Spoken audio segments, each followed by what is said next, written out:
back at Goss Stadium at Coleman Field. A hot one tonight. The Corvallis Knights and the Marion Berries wrapping up a 3-game series on their jitney schedule of sorts on the series. 2 games last week and now the finale of the series tonight. The finale in Bend, highlighted by just an outstanding pitching performance by my pregame show guest. An honor to meet and welcome to this live stream pregame show and on Joe Radio, big right-hander Matt Sherwood. 4 2/3 innings of perfect baseball and ended up going 6 strong. Matt, that was a great outing. Congratulations on it. These days, no one goes 9, so it's not as though I was going to be putting a jinx on talking about perfection, but you must have been. Everybody was aware that, hey, look, through 4 2/3, nobody's on base, right? Yeah. It's nice. Obviously, they have the shortened pitch counts, and, you don't usually go 9 unless something special happens. I told, my coach in the 5th inning that I said, hey, if this keeps it up, I want to stay in the game. So I kind of jinxed myself there. But, yeah, stayed efficient in those that 2nd, 3rd, and 4th innings, both just 8 pitches apiece, kept me in the game longer. And my defense was fantastic last night. Some really, really good plays in right field, shortstop with Joey Marasco there. It was just awesome. It was great defensive effort as well. Well, you struck out the side in 1 inning, but generally speaking, you did pitch to contact. 52 pitches through 5. I mean, that's rare to see. But is that, when you're on, is that kind of how you function? Yeah, I love attacking hitters with the fastball. The hitters know it's coming. They want to swing early. Going inside on the righties, outside on the lefties, playing to that arm side, 4-seam fastball. Gets a lot of guys weak contact, a lot of ground balls to the shortstop, a lot of weak pop flies, and that's just kind of how I operate. When I'm feeling good, when everything's going, I like getting hitters ahead early, and that often forces contact shorter or earlier in the at bat. Matt Sherwood joining me. Matt, so you said you jinxed yourself. Now, Don Larson, as you probably know, he threw the only perfect game in the World Series for the Yankees. But he himself, during the game, about the 7th inning, Mickey Mantle was walking by in the dugout, and Larson said, well, Mick, do you think I'm going to do it or not? So there really is no such thing as a jinx, but I imagine nobody was saying anything to you about it in the dugout. Right? No, yeah, the dugout was quiet. I said, I'd walk into the dugout, walked into the 4th, and looked up the guys, gave them some high fives, and then not a word was said. I went back to the bench, sat down. I got some of the greatest teammates ever here in Corvallis. Really great guys, super supportive group. I love pitching behind them, pitching in front of them. There's great dudes, but yeah, it was quiet in the dugout right there in that 5th inning. You feel like, let's just say, extrapolate it out, had you gotten through the 5th perfectly and the 6th, do you think Bo might have let you keep running that thing out? I would have forced him to. I would have said, "Hey, coach, I've never carried a perfect game through 6 before. Something special might happen tonight." Unfortunately, left a little fastball, a little too middle, but was able to get out of that inning unscathed, and I was really, really happy with my performance last night. Like I said, the defense was phenomenal. The offense was crushing baseballs all night, so that's always good. Makes it a lot easier to pitch when you're up 5 runs. So. Matt, you were having a great time, and you've credited your teammates, but I noted when you came off the diamond after a couple of strikeouts, 10 innings, one, I don't know if it was gamesmanship with the gloves and the guy adjusting his batting gloves and all of that. I don't know how you were taking all of that, but when you punched him out, you seemed pretty excited about it. Yeah. So my Coach Sodi down at Pacific Lutheran University, he said, Matt, you always got to play the game with enthusiasm. I'm a senior, my baseball career, it's the time is dwindling, the window's closing fast, so I'm just going to go out there and enjoy myself as much as I can. So shout out Coach Sodi, always telling me to play the game with enthusiasm, so I take a lot of pride in that.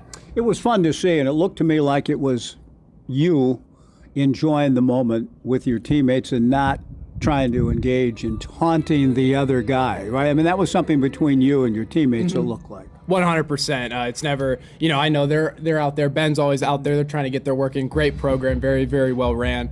So it's always just kind of me getting excited for my teammates, and I love to win. So yeah, it's just a great day. Just a really fun day at the yard. The weather was perfect. Offense came to hit. So just a great day. It was indeed. You guys won the series. A few more minutes with Matt Sherwood getting ready for the Knights and Berries on this hot night. Tell me a little bit about your move to this club, this organization, the Knights, after spending last summer with Cowlitz. I don't want you to necessarily throw Cowlitz under a bus. They're trying to regroup and come back in a new form perhaps down the road. But is there a difference? Have you, and if so, what's it like for you this summer maybe compared to last? Yeah, so it would have been awesome to play, obviously, again for Cowlitz last year. I had a great summer, great coaches, great teammates, great experience. I knew I wanted to come back to the West Coast League. Unfortunately, with the problems with the stadium, they weren't able to get a team together this year. And I remember just having a blast last time we were at Corvallis. So I reached out to Coach Knight. I said, "Hey, do you guys need another arm?" And now I'm here. So it's great. Great to have you here. You're here, back in the West Coast League, back in the Pacific Northwest. You're playing your college ball in Tacoma, but you're a Southland kid, and from weather like this today, 98 degrees. But that's nothing for you, right? I mean, you kind of grew up in this, didn't you? Yeah, correct. This is often what it's like, in October and November down in Southern California. But the summers out here are just gorgeous. A little toasty one today, but like you said, not too bad from where I'm from. So, yeah. Hey, Matt, it is great to have you in Corvallis with the Knights. I really enjoyed watching you pitch last night and enjoyed watching your joy in getting to play baseball for as long as you can, and I can tell you're enjoying this summer with the Knights a lot. It's fun to watch you. Thanks for the time, Matt. I appreciate it. Yeah, of course. Go Knights. Let's go. Let's get another one this week and keep going. So great message from Matt Sherwood, my pregame show guest. The starting lineups and first pitch coming up.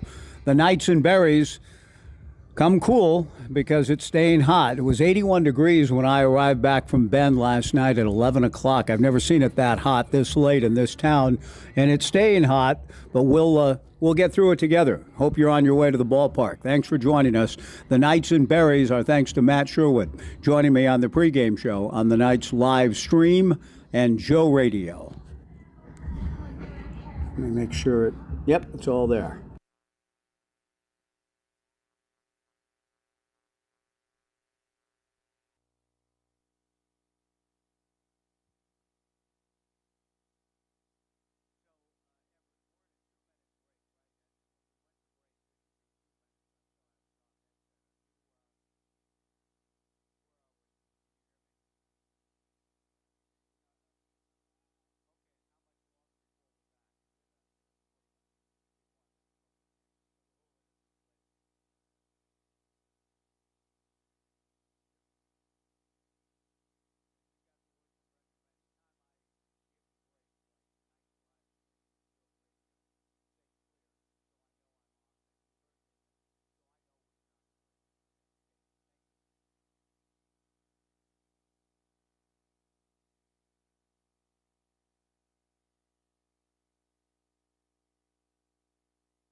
The Lynn Benton Community College Chamber Choir on Lynn Benton Community College night at Goss Stadium at Coleman Field. There will be 9 different $1,000 scholarships given away to LB tonight to any member of the community that is entered and can use the scholarship, can use it, give it to someone else, give it back for the LB fund to distribute as the college will. But it is wonderful to have LB and its mission part of the Corvallis Knights summer of 2026 as we get ready for the final game of the 3-game series between the Knights and the Marion Berries, with the Knights looking for a sweep. The Knights are 9-5 overall. The Berries out of Marion County at 6-8. Playing their home games at Chemeketa Community College. Let's take a look at the lineups for both clubs. First of all, for head coach Tucker Brock and the Berries. Leading off at shortstop, Sawyer Nelson. Batting second in center field, Danny Weidman. Andrew Moon hitting third at second base. Oregon State bound Cale Barney, the cleanup hitter at first base. Matthew Major batting fifth in right field. Oregon State bound and twin brother of Cale Barney, the designated hitter for the Berries, Kyson Barney. Hudson Flora hitting seventh and catching. Trenton Herzog batting eighth at third base. Noah Scherer batting ninth in left field. And on the mound will be Grayson Bonanno for the Marion Berries in this series finale. For the Corvallis Knights, under 18th year head coach Brooke Knight. Leading off in center field, Max Medina. Batting second in right field, Joey Morosco. Archer Horn hitting third at shortstop. The cleanup hitter at first base, Trey Swigert. Batting fifth in left field, Ethan Porter. Batting sixth, making his Knights debut, Ryan Severns at third base. Josh Natai batting seventh, the designated hitter. Xavier Rios batting eighth and catching. Ian Draper batting ninth at second, returning to the club. My first look at him. This is my 6th game with the Corvallis Knights, and it's Camden Hartzell who goes to work for the Knights and delivers the game's first pitch. Camden throws a strike, and we're underway under the blazing sun of this early Monday evening. Still 93 degrees at first pitch after touching 98 today. I'm not sure what Hartzell touches, but we'll see a pitcher Wednesday who's touched 100 in Bryce Hill getting the start for the Knights. The 1-1 pitch, but we touched 98 in terms of temperature today within the nomenclature of the great game of baseball you understand. It was a hot one here today and yesterday. People floating the river in Bend over the weekend on the Deschutes, and many here in our own beautiful Willamette River. Getting cool. Good breaking ball. Swung on and missed by Camden Hartzell, from Hartzell to the leadoff hitter, Sawyer Nelson, who strikes out to open the ball game. Good stuff from Camden. And Hartzell making his 3rd appearance with the Knights, the first time I've had a chance to see the young man. A record of 0-1. Things had not gone well quite yet for him. 5 1/3 with 10 hits, 11 runs, 9 earned, 5 walks, and 6 strikeouts. But he gets off to a good start, fanning Sawyer Nelson. And now Danny Weidman, the right-hand hitting center fielder, the batter. The first pitch missing to Danny, ball 1. 1 ball and no strikes. Hartzell out of the stretch, delivers off speed down and in. 2 balls and no strikes to Danny Weidman. Danny at .273 through 3 games with the Berries, just getting his summer underway. 1 out and nobody on. Hartzell back to the plate and misses up and in with a fastball. 3 balls and no strikes to Danny Weidman. Camden working with Xavier Rios, his battery mate. Trey Swigert at first. Ian Draper at second. Archer Horn at short. Ryan Severns in his debut at third. Ethan Porter in left. Max Medina in center. Joey Morosco in right. The 3-0 pitch misses high and inside for ball 4. And Andrew Moon will come to the plate for the Marion Berries. Andrew, right-hand hitter, sophomore, and will come to the plate with 1 on, and 1 out.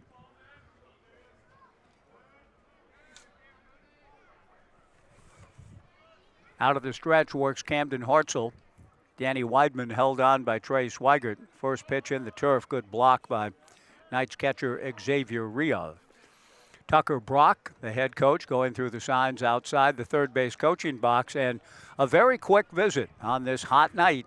And it looks as though pitching coach Bo Kearns is going to make it a quick one as he jogs across the foul line out of the Knights dugout on the third base side, meets with Camden Hartzell and Xavier Rios. And it was indeed just a quick sort of, let's get it going. You know, you pitch to contact, fill up the zone, and after a 4-pitch walk to Weidman and ball 1 to Andrew Moon, one of the earliest visits of the young season made by pitching coach Bo Kearns. Tucker Brock with the offensive calls in the third base box for Marion. Kevin Moffitt coaches at first base. Just getting underway on this warm Monday night. The 1-0 pitch is bounced. Ball 2, 2-0.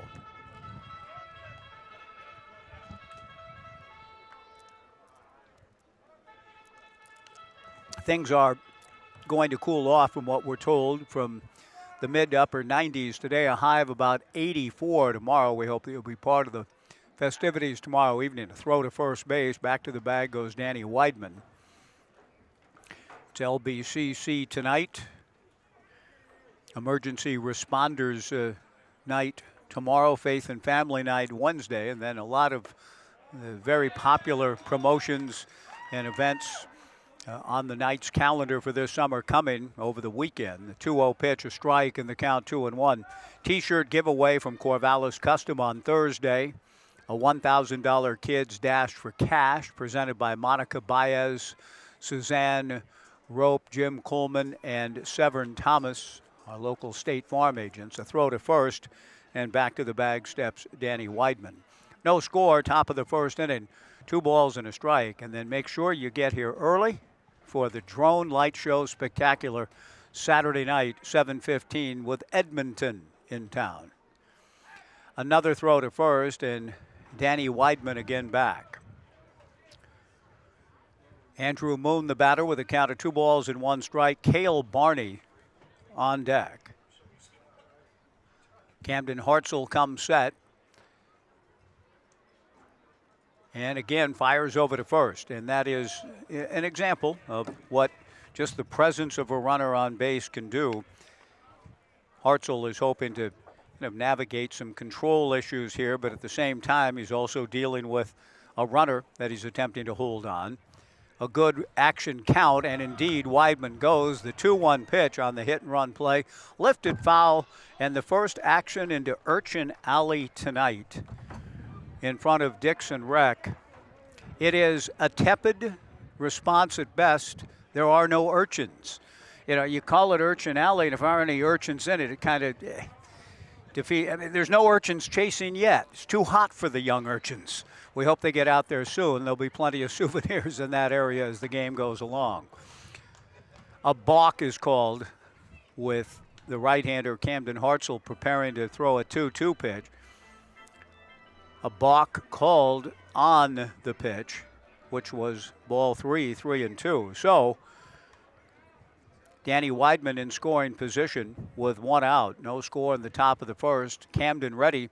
The 3-2 pitch on the way. Breaking ball lifted to center field and playable. Max Medina with the glasses down, ranges over to his left, makes the catch. Weidman tags and picks up 90 feet. With the throw cut off by Horn, he threw on to Ryan Severance, but Weidman in easily. 2 down.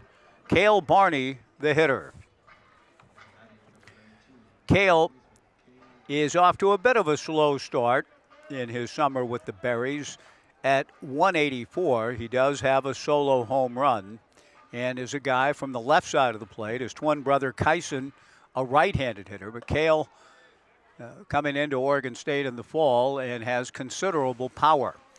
He takes high and away, ball 1, 1-0. No score.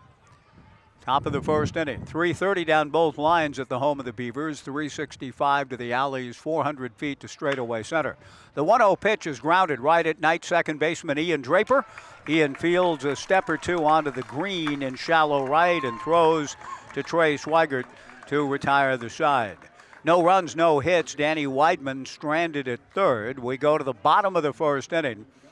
The Berries nothing. The Knights coming up back in 90 on the Knights live stream and Joe Radio.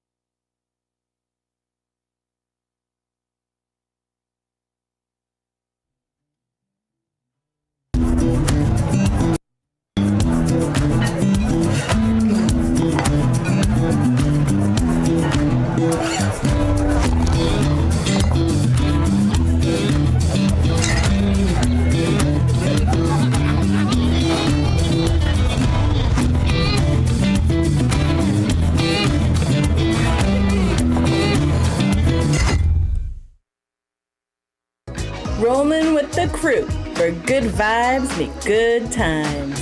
Retro keys, vintage vibes, unlock your next adventure.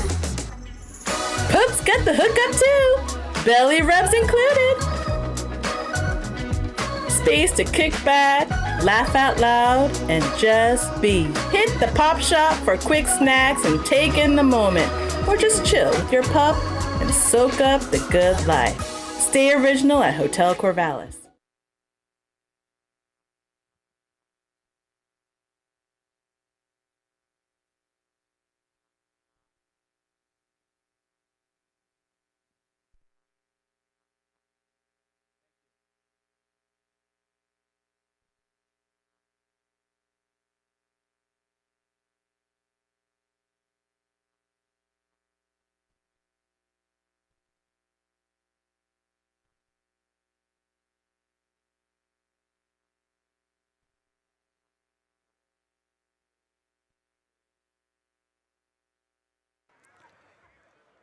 Bottom of the first inning, no score. Camden Hartzell out of Umpqua Community College getting the start tonight and did a nice job.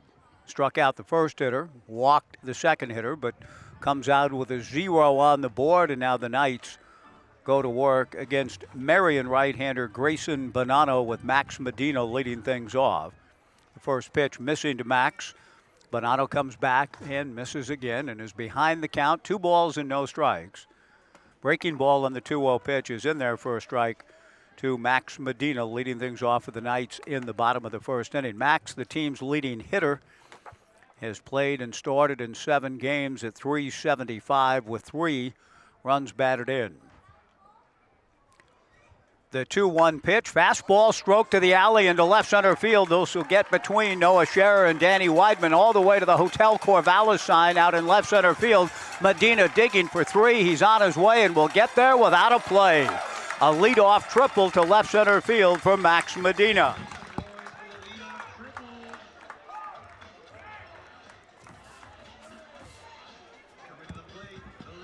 Really nice stroke from Max Medina, showing some pretty good gap power to the opposite field. A left center field triple, and the Knights with a great opportunity to get on the board early. Bottom of the first inning, no score, but a leadoff 3-bagger. Max Medina's first triple, and that will bring Joey Morosco to the plate. Bonanno delivers a breaking ball strike to Joey. 0-1 the count. Joey Morosco starting now in his 13th game. The Knights come in at 9-5 overall. Joey at .239 with 6 runs batted in. A great opportunity for a 7th. Swings and he'll get one. A ground ball to the second baseman, Andrew Moon, who backhands and throws to first. But on the play, Max Medina down the line to score.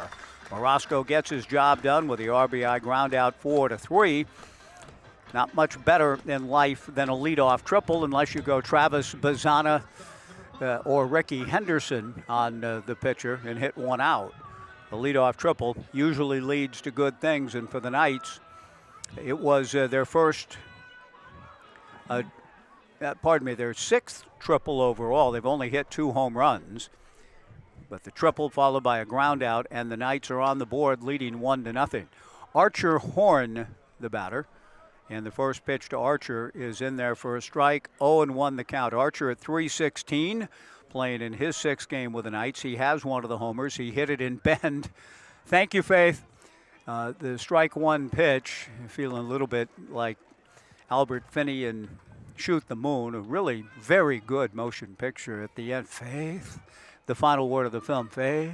Yeah, I hope you've seen it. It's good, really good. Albert Finney's great in it. But Faith just brought me a cup of ice, and I, in a hot day, Faith, thank you. As he's laying there beat up on his tennis court, right? You've seen the film. Anyway, the 1-1 breaking ball down and in, ball 2, 2-1, 1-0 Knights. Bottom of the first inning. Archer Horn with an opposite field home run in the Knights' win on Friday at Vince Guenna Stadium. He swings and pops one up into shallow left center. Sawyer Nelson on a major league pop fly, backs up at the last moment, a couple of steps into straightaway and shallow center to haul it in. 2 down, and Trey Swigert will be the hitter. Archer tied for the team lead in runs batted in with Zane Garvey, each with 9. Trey Swigert has the other home run for the Corvallis Knights in this young season. Swigert and Horn, the only guys to hit home runs. Max Medina with his first triple, leading to a run here in the bottom of the first. Swigert first ball swinging, a chopper back of first. Cale Barney tosses to Grayson Bonanno covering, and that's that for the Knights. But that was an excellent start. A leadoff triple from Max Medina. He scores on the RBI ground out by Joey Marasco. 1 inning in the books. The Knights won, and Marion nothing back in 90 on the Knights live stream and Joe Radio.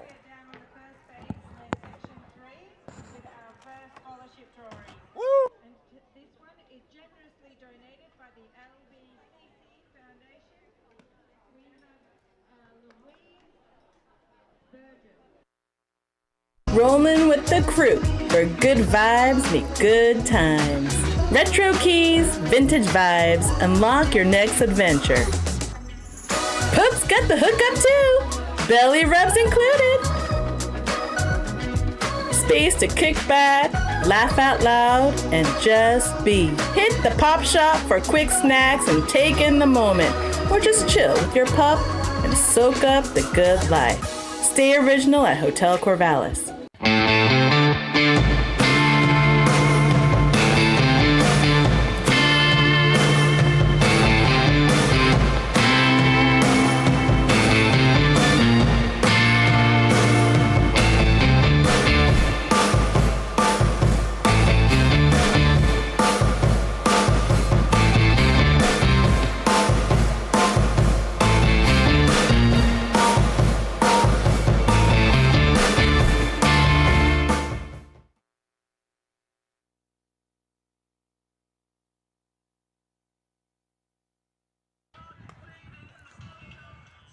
We go to the second inning on this warm night, but I can say, and this isn't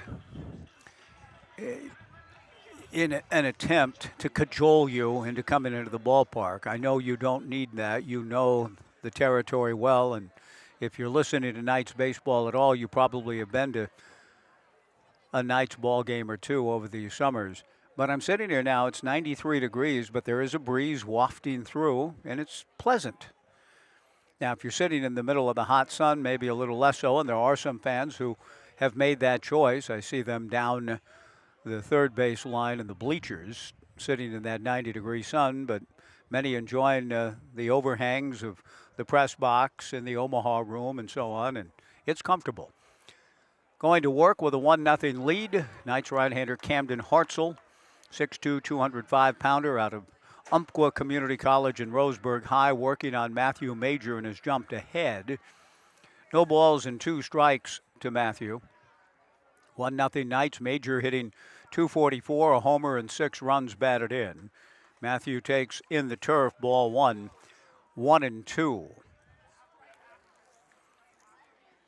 The Knights taking 2 out of 3 in Bend, and it was just a remarkable pitching performance that led the way yesterday in the rubber game.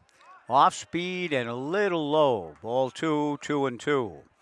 Camden Hartzell peering in hopefully after the ball was received by his battery mate Xavier Rios, but the home plate umpire did not raise the right arm.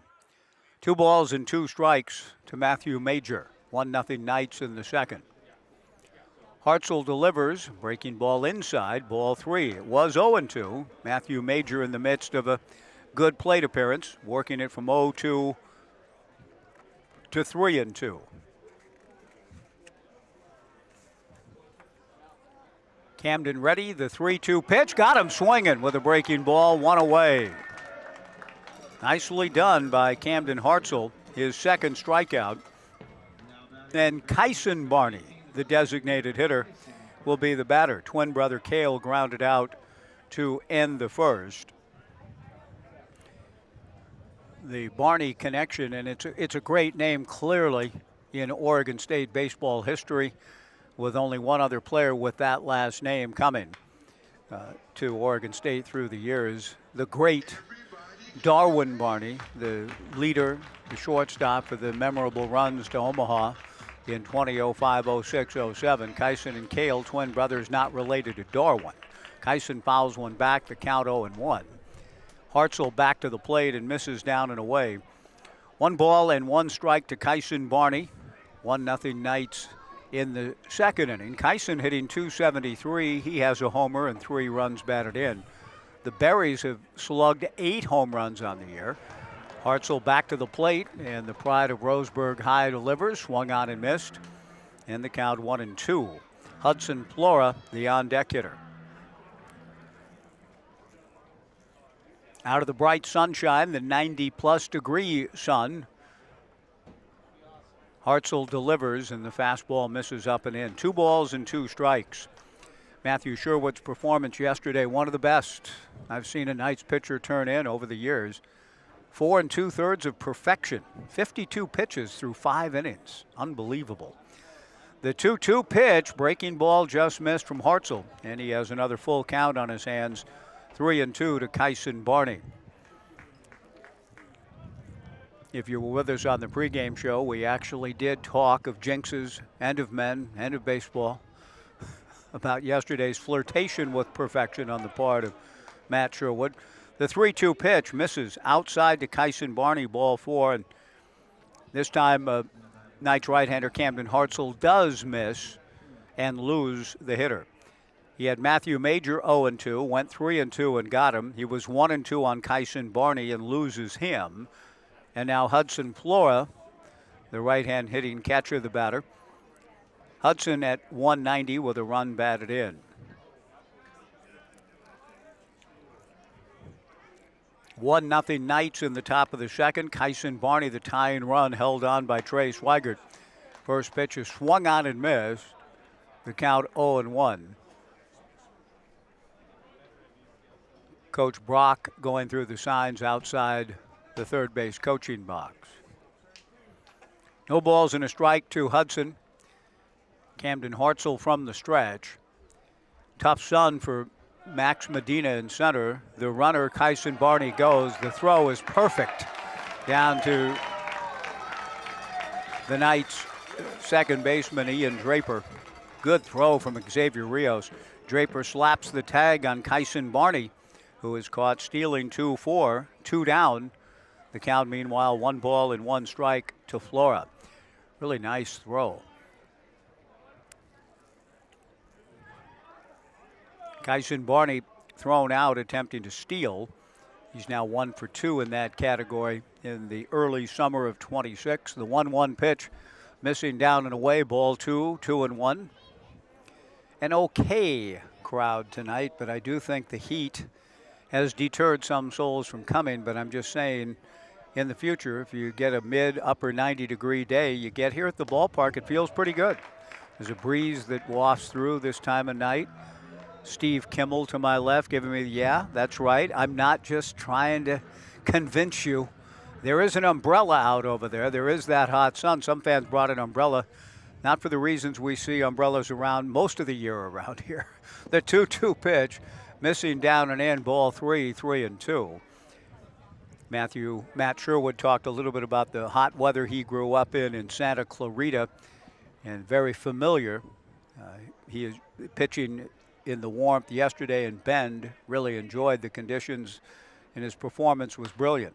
The 3-2 pitch popped up down the right field line. Swigert going out, coming into foul territory. Joey Morosco tried to slide his way into the catch, and boy, if isn't that an image that we're very familiar with? The Arkansas Triangle. And once again, it falls. Now, Zach Clayton is not at second, and Caden Grenier is not at the plate, and history never repeats itself exactly. But I'm telling you, that ball was hit, I think, in about the same spot that Grenier's foul ball was hit, in one of the great moments in the history of the sport, when the ball landed foul. The greatest foul ball in the history of the sport. 3 balls and 2 strikes, meanwhile, to Hudson Plora. 2 down, nobody on. Hartzell's gone 3-2 on all 3 hitters, and he loses his second of the inning on a 3-2 pitch. In fact, back-to-back walks on 3-2 pitches, but he got help from his battery mate Xavier Rio, throwing out Kyson Barney. 3 walks yielded thus far by Camden, but he's still okay with respect to it with a 1-0 lead. But he certainly does not want to make a habit of putting freebies on base. 1-0 Knights in the second. Hartzell out of the stretch, delivers. Fastball is high, ball 1, 1-0.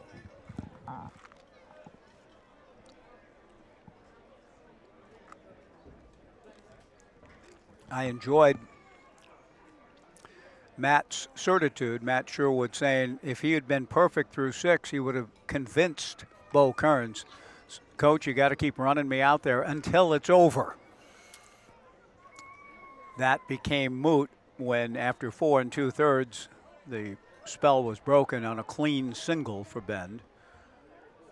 The pitch on the way is high, ball 2, but he said he was going to make his case. Yes, you're on a limited pitch count generally.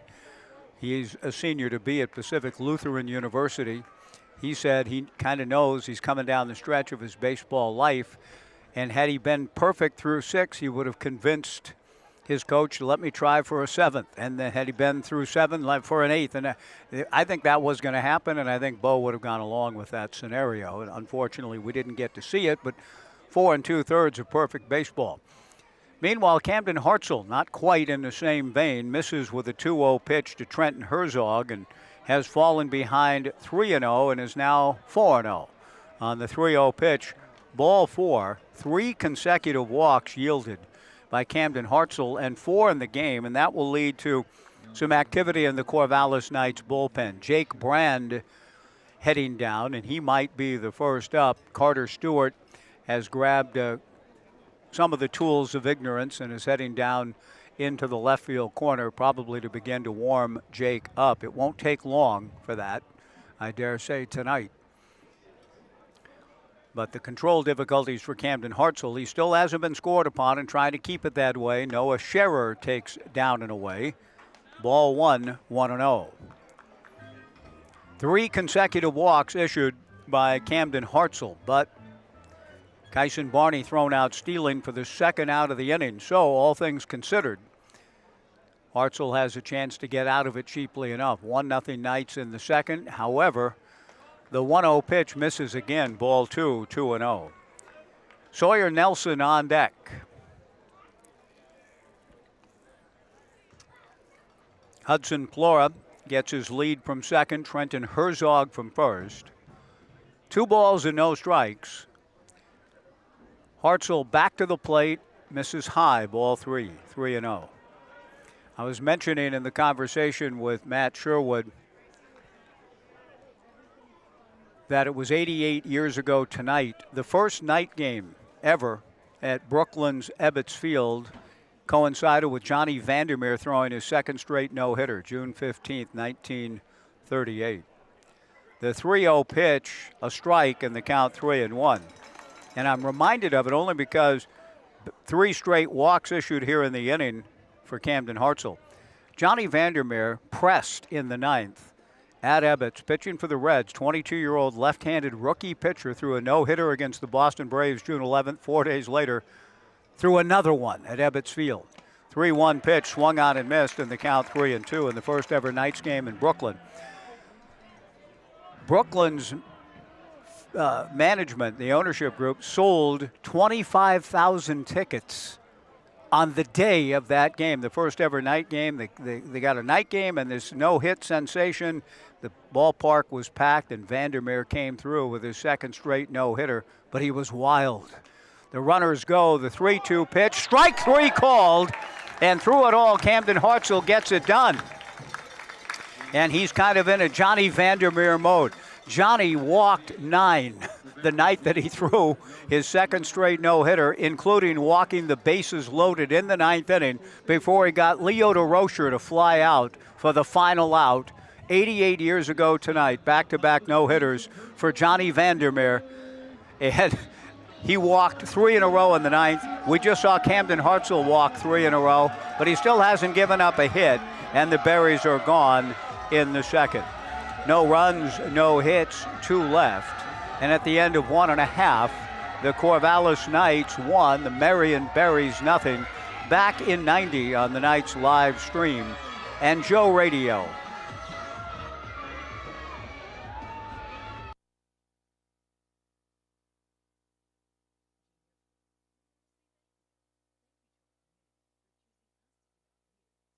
Destinations, other cultures, your families and friends. Thank you to our dedicated and professional staff for ensuring the airport experience is excellent.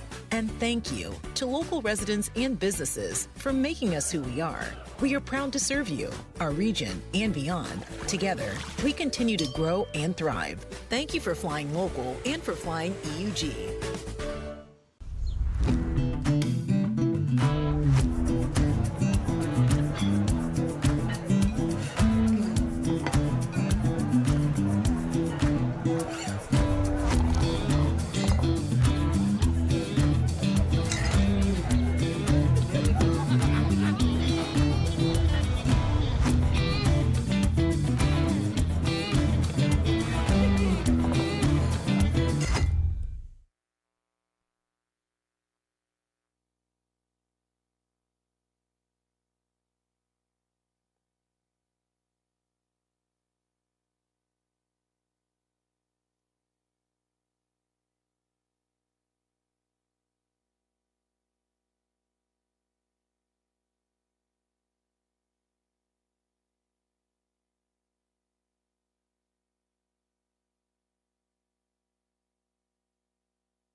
Bottom of the second inning, 1-0 Knights, and Ethan Porter, who did a lot of really exciting things for the Beavers this past spring, making his Knights debut, takes the first pitch from Grayson Bonato outside, ball 1. The 1-0 pitch misses again, and Ethan with the count his way, 2 balls and no strikes.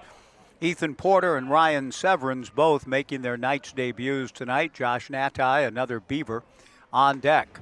Porter looks at a 2-0 breaking ball in there for a strike. The count 2-1. Ethan, 6'2", 208-pound freshman out of Huntington Beach, will be a sophomore for the Beavs. Started 23 games and hit .293. Takes a breaking ball down, a couple of homers, 9 runs batted in. A .480 on-base percentage for the Beavers this past spring. Good bat-to-ball skills is the way Ryan Gibson, Oregon State's hitting coach, described Ethan. In fact, exceptional. The 3-1 pitch to Ethan is high and inside, ball 4. Ethan Porter drawing a leadoff walk for the Knights here in the bottom of the second. Ryan Severance will come to the plate. Young man who just completed his freshman campaign, as did Ethan Porter, both with outstanding programs. Ethan here at Oregon State, and Ryan Severance with former Beaver Andrew Checkett's program at UCSB. Severance making his Corvallis Knights debut. Out of Fontana, Etiwanda High School. He appeared in 21 games and started 10 for Coach Checketts with the Gauchos. Looks at a breaking ball strike. Count 0-1 to Ryan Severance. 6'3", 185. 21 games, 10 starts, hit .225 with 4 runs batted in for UCSB this past spring. Ethan Porter held on by Cale Barney. Fastball is up and in to Ryan Severance to even the count at 1 ball and 1 strike. 1-0 Knights in the second. Brooke Knight coaching at third. Marcus Matias at first. Porter, a good athlete and an intelligent base runner, not the swiftest of runners, and probably not a guy that Brooke would send. The 2-1 pitch is swung on and fouled back. Coach Knight going through the signs in the third base box. The count, 1 ball and 2 strikes to Ryan Severance with Josh Natai on deck. Grayson Bonanno shakes off the sign he received from Hudson Flora. Now Porter goes. The 1-2 pitch is high. The throw to second goes into center field. And so what do I know? Nothing. Porter got a good jump and showed that athletic ability. I mean, it is not...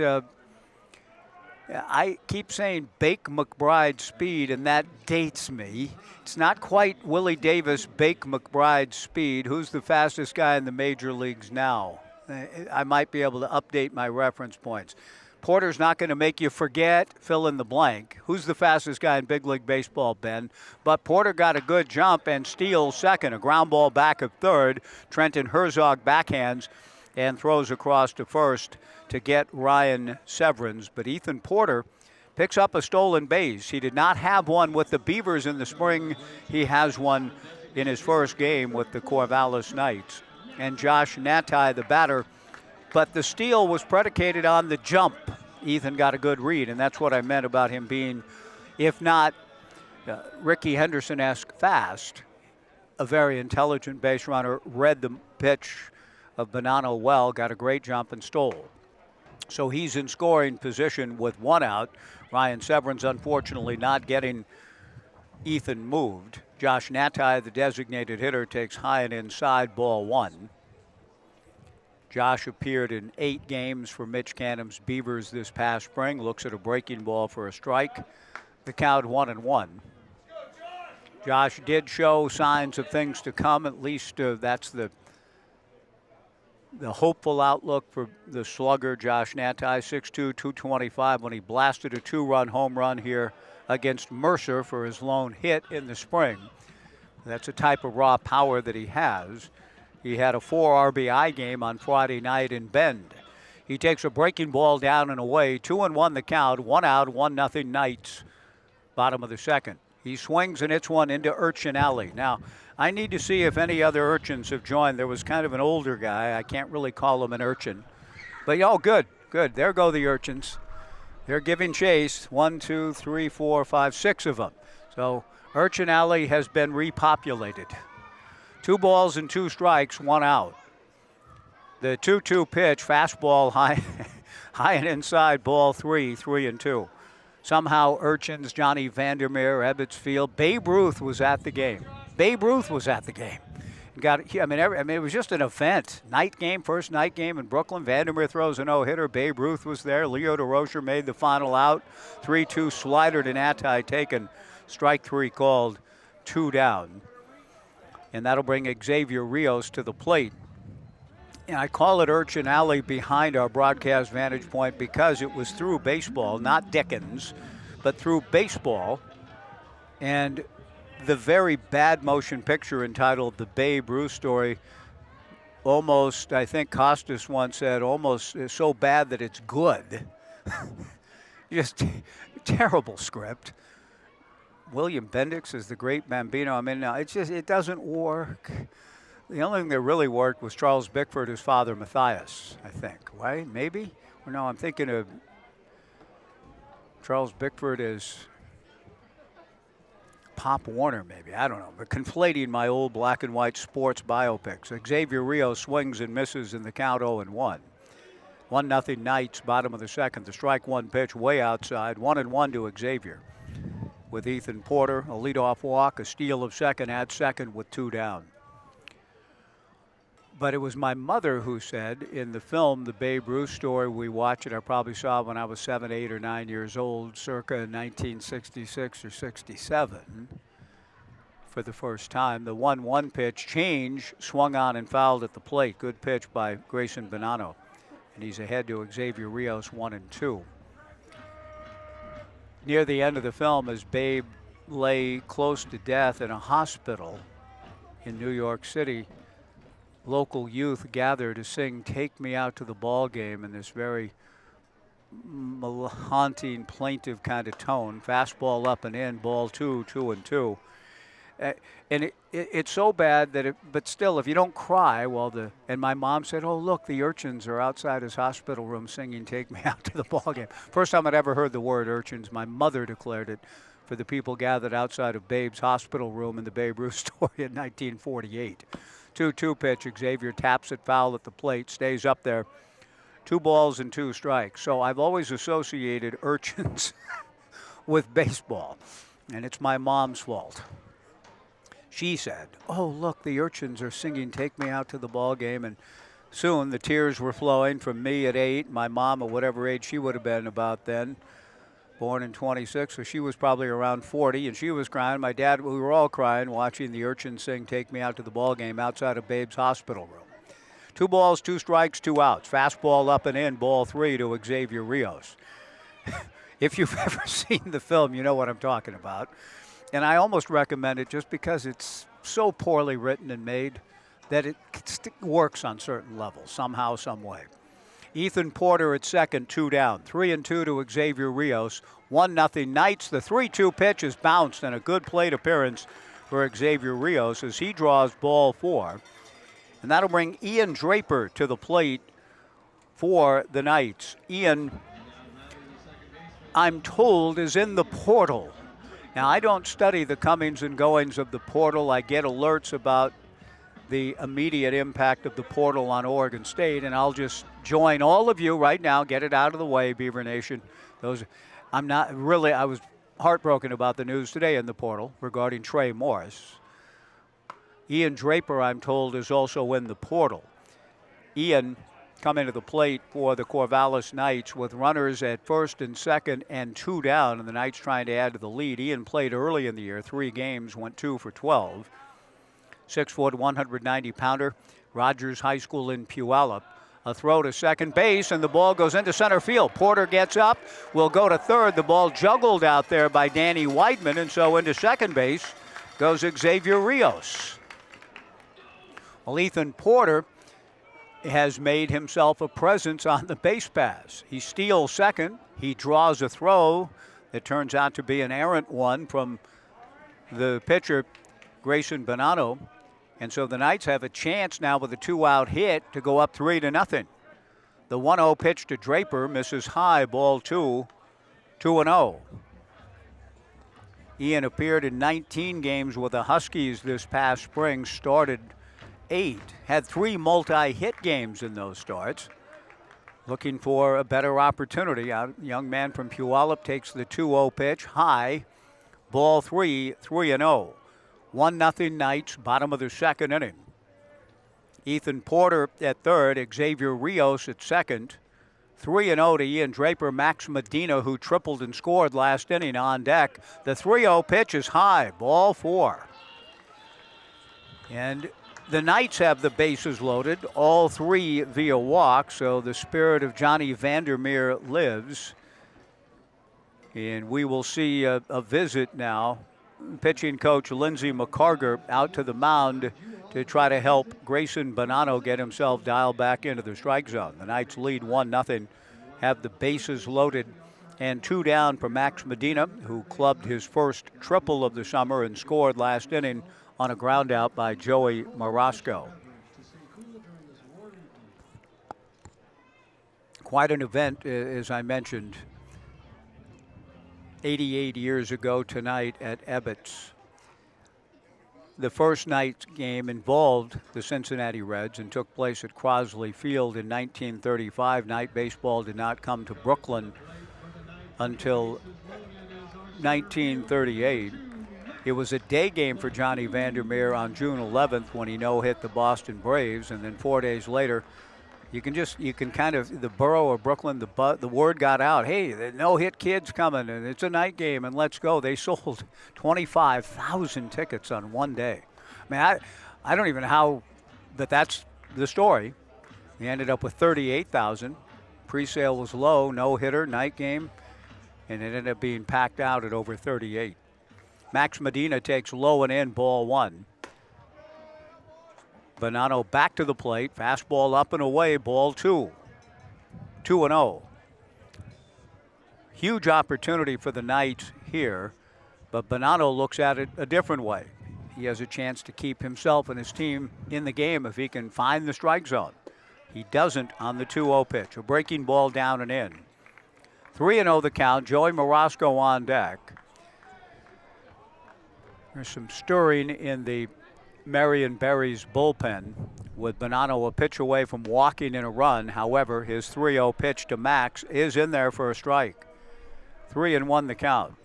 Max, an incoming freshman to Cal Poly. What a year for Coach Larry Lee's Mustangs. Hitter's pitch here, 3-1 with the sacks full and 2 down, and he pops it up into shallow right center field. Moon going out, racing in is Weidman. Moon backhands it. Good play by Andrew, just in front of the on-charging center fielder Danny Weidman to retire the side, and Grayson Bonanno, to his credit, a little bit like his counterpart, the Knights starter this evening, Camden Hartzell, dealing with control issues, yet puts up a 0 here. A scholarship raffle going on for Lynn Benton Community College and the foundation giving away another $1,000 scholarship.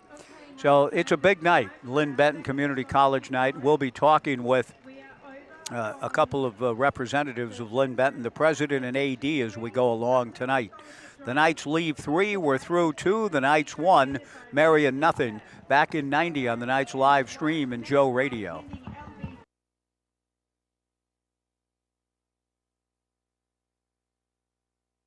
Report. We want to say thank you. Thank you to our community for choosing us to connect you to many destinations, other cultures, your families, and friends. Thank you to our dedicated and professional staff for ensuring the airport experience is excellent. And thank you to local residents and businesses for making us who we are. We are proud to serve you, our region, and beyond. Together, we continue to grow and thrive. Thank you for flying local and for flying EUG.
Top of the third inning at Goss Stadium at Coleman Field. The Corvallis Knights leading the Marion Berries by a score of 1-0. Camden Hartzell puts up a couple of zeros. He had to work for it, fighting his own control, but did an excellent job to work out of trouble in spite of 3 straight walks in the second inning. A 0 on the board, which is ultimately what counts. And he turns the baseball over now to long, lanky right-hander Jake Brand, 6'7", 180-pounder, an incoming freshman to Cal Poly. And had the honor of meeting Jake's folks at Vince Guenna Stadium in Bend on Friday night in the first game of the series in Central Oregon a few days ago. Sawyer Nelson takes Jake's first pitch, high and away, ball 1, 1-0. Jake back to the plate. The 1-0 pitch misses low and in, ball 2. 2 balls and no strikes. Jake is making his second appearance. 2 innings, a hit, 2 strikeouts in his only other Corvallis Knights outing. He has a 1-0 lead as he delivers a 2-0 pitch, swung on and missed by Sawyer Nelson. 2-1 the count. The top of the order up for the Berries: Sawyer Nelson, Danny Weidman, and Andrew Moon, as it cools off pleasantly here from our vantage point outside the McGrath family press box here at the home of the Beavers, the home of Oregon State baseball, the home of OAC baseball back in 1907. Home plate has remained in the same spot since the ballpark opened in 1907. Brand's 3-1 pitch, a strike. Or 3-0 pitch, 1 pitch, a strike to run it full to 3-2. I've likened this ballpark to The Little House, that wonderful book that I hope many of your kids, that you read when you were a kid, that you've read to your kids. And every summer about this time, I need Millie or somebody to remind me of the author's name. Margaret somebody, right? The Little House. The 3-2 pitch, low and in, ball 4. It exerted a fascination on me as a child. The Little House. A little house built out in the country, but then the country, the urban sprawl, the big city grows up around the house, but the house stays. You've seen that book, haven't you? And then they eventually get the house on wheels and move it back into another spot in the country. A good story, a little bit, better than the Babe Ruth story in terms of overall writing skill. A throw to first base. Sawyer Nelson back.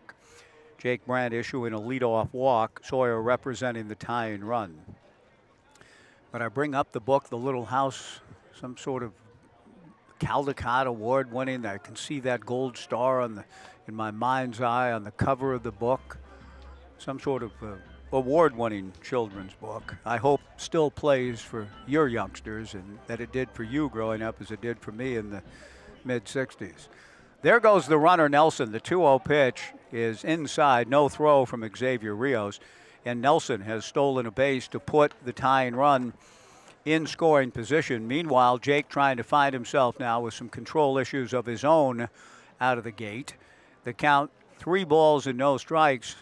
Sawyer Nelson with his 11th steal of the season, and that's the 37th stolen base of the summer from Marion. Tucker Brock likes the running game. The 3-0 pitch, Jake Brand misses with that for ball 4. Back-to-back walks issued by Jake out of the gate in his second outing as a Knight. He has a 1-0 lead and now just hoping to fill up the zone and pitch to contact, use his defense. That was one of the things that Matt Sherwood was effusive about in the pregame conversation I enjoyed with the Beavers winner from yesterday's game in Bend. Matt said 2 or 3 times, what great defense I have behind me, and they did really play well in tough conditions in Central Oregon. Jake's first pitch here to Andrew Moon misses for ball 1. Knights pitchers have combined to walk 6, so it's surprising that it's still 1-0 Knights in the third. But Jake hoping to locate the zone here with the runner going. The 1-0 pitch is a strike, and boy, they run wild in Marion County in the Berries. 2 more steals, 39 on the year. 39 stolen bases for the Marion Berries, and they have runners in scoring position. And just to give you a sense of comparison, the Knights run and have been notably active on the base paths through the years, have 24. The 1-1 breaking ball swung on and fouled back. 1-2 the count to Andrew Moon, but Sawyer Nelson on the double steal gets his second in the inning. 3 steals in the frame for the Berries. The Knights lead 1-0, the infield at normal depth, and the 1-2 pitch hits Andrew Moon to load him up.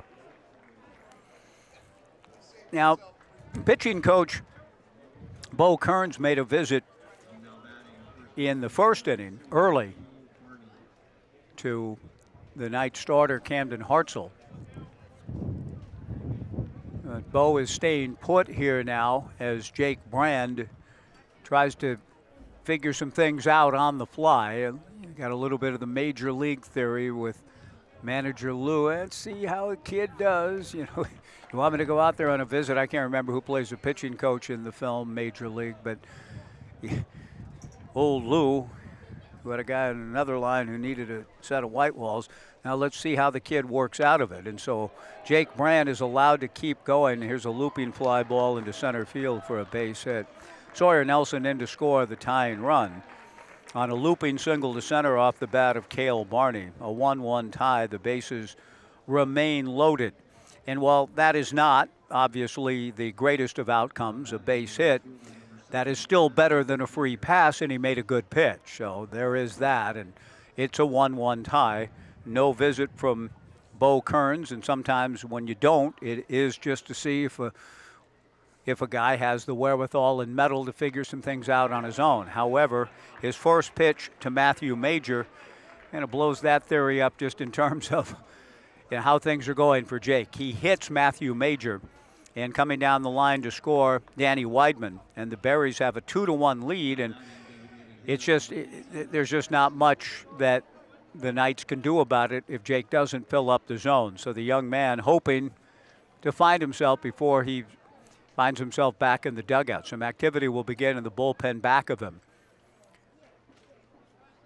He comes to the plate, and the first pitch is fouled over the McGrath family press box into the entryway of Goff Stadium at Coleman Field by Kyson Barney. No balls and a strike. Camden Hartzell walked 3 last inning. Here in the third, Jake Brand has walked 2 and hit 2. His strike 1 pitch is in there for a strike. And that has all translated into the Berries taking a 2-1 lead. Still nobody out with the bases loaded. No balls and 2 strikes to Kyson Barney. Jake to the plate, down and in, ball 1, 1-2. And it was indeed an honor to meet Jim and Aaron at the ballpark on Friday. Thank you, Aaron, for introducing yourself and sharing a little bit more of your heart-rending story with your family. The 1-2 pitch, a chopper to short, stepping on second for 1, and then throwing to first. Swigert came off the bag and didn't stay home, or came off the bag, and so no double play. Archer Horn stepped on second and then threw to first, and Swigert didn't try to stay put on a chance to reach out and stretch or try to even make a tag. I'm not sure what was going on in Trey's mind there. The throw pulled him a little bit, with Archer Horn stepping on the bag at second, but there was a chance for a double play there, and it felt like Swigert gave up on that chance. And another run scores on the fielder's choice, unassisted, in the night shortstop Archer Horn. Andrew Moon comes in to score. 3-1 with runners at the corners and 1 out for Hudson Flora. Hudson takes a breaking ball up and in, ball 1, 1-0. And there are moments in just putting things in perspective for an outstanding young man in Jake Brand.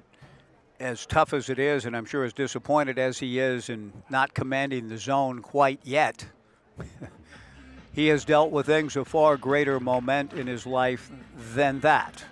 And so he's going to be fine. He's just trying to, tonight, under the warm conditions here at Goff Stadium at Coleman Field, get into a groove that's been kind of elusive for him here in the third. The 1-0 pitch misses away, ball 2, 2-0. 3-1 Marion in the top of the third inning. Hudson Flora, the batter, with runners at the corners and 1 out. The infield at double play depth. Jake delivers just outside. And that runs the count to 3 balls and no strikes. Coach Knight sent Blake Sebastian down to the bullpen to get ready back of Jake Brand. The 3-0 pitch, and Hudson takes all the way. Flora takes a strike, and the count 3-1. First and third, 2 down. Cale Barney at third, Kyson Barney at first. The 3-1 pitch is down and away, and the Barney brothers are joined by Hudson Flora, who draws a walk to load the bases. Trenton Herzog, the batter. 3-1 Marion, here in the top of the third. And again, Bo Kearns, I don't know if he's, just what he and Brooke, I'm not saying, well, you ought to go out there, Bo. I'm not saying that. I'm just a little surprised that he hasn't. Now, he does send Xavier Rios out. This could be by Bo Kearns' direction, which buys Blake Sebastian a little bit more time. Xavier turns and comes back to the plate. If upon arriving, Bo pops out of the dugout, that could indeed mean that Blake Sebastian is ready and would come in for him. Or Brooke Knight could go out as well, but neither. They're staying put. And I kind of like it in that Jake is really having, for him, I'm sure, one of the toughest innings he's experienced. And he's trying to find his way through, and he may get an out here. Just missed. A pop foul off third. Ryan Severin's over. The ball plopping into the lower grandstand adjacent to the Beavers dugout on the third base side.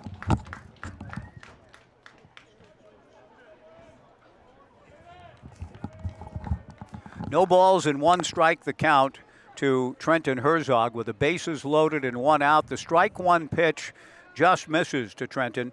1 ball and 1 strike the count with the sacks full, 1 away, 3 runs in the inning.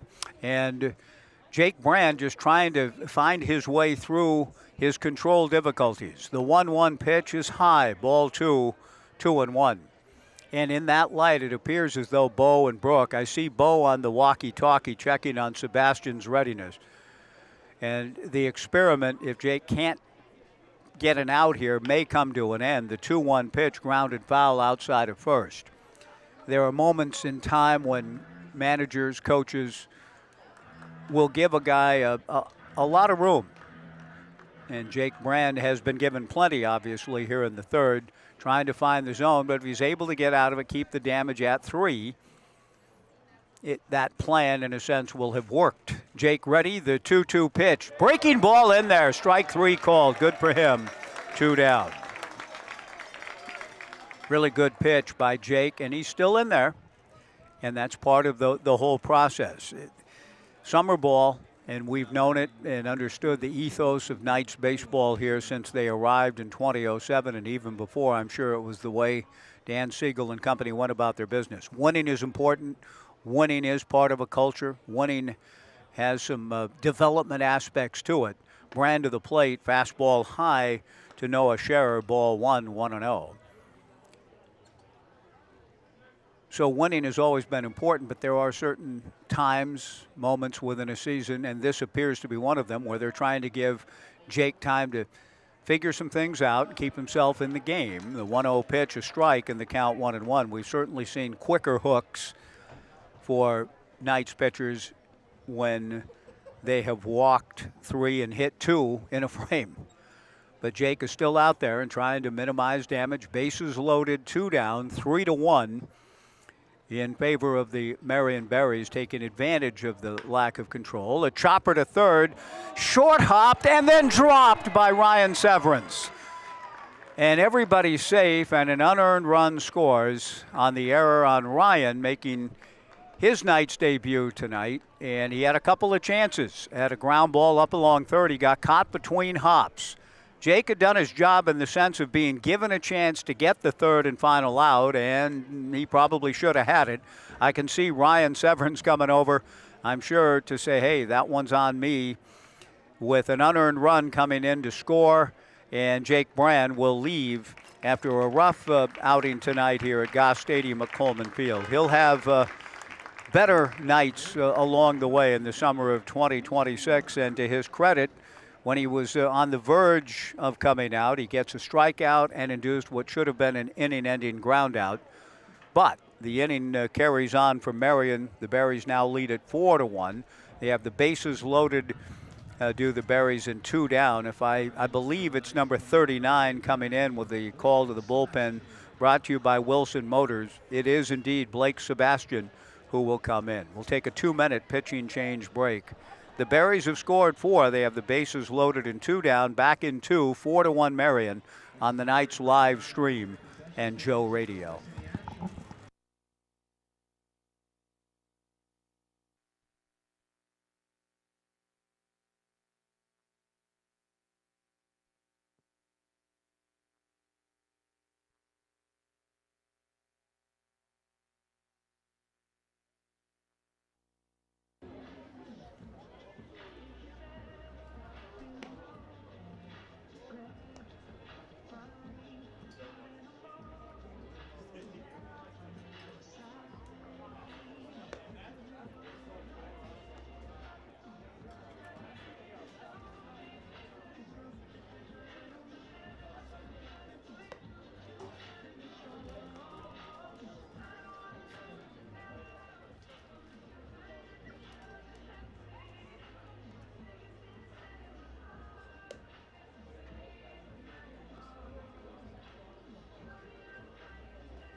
Blake Sebastian trying to get the Knights through what has been a difficult top of the third inning. The Knights trail at 4-1.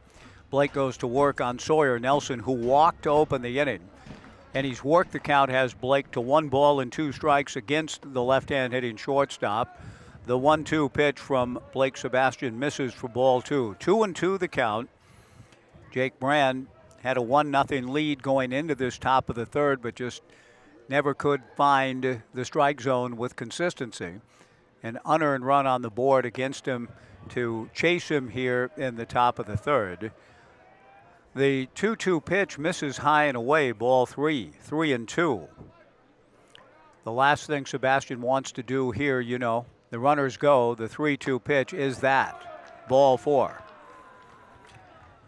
And sometimes when you're thinking about the last thing you want to do, it becomes almost too top of mind. Don't think about peanut butter. Oh, okay. What am I thinking about? Exactly that.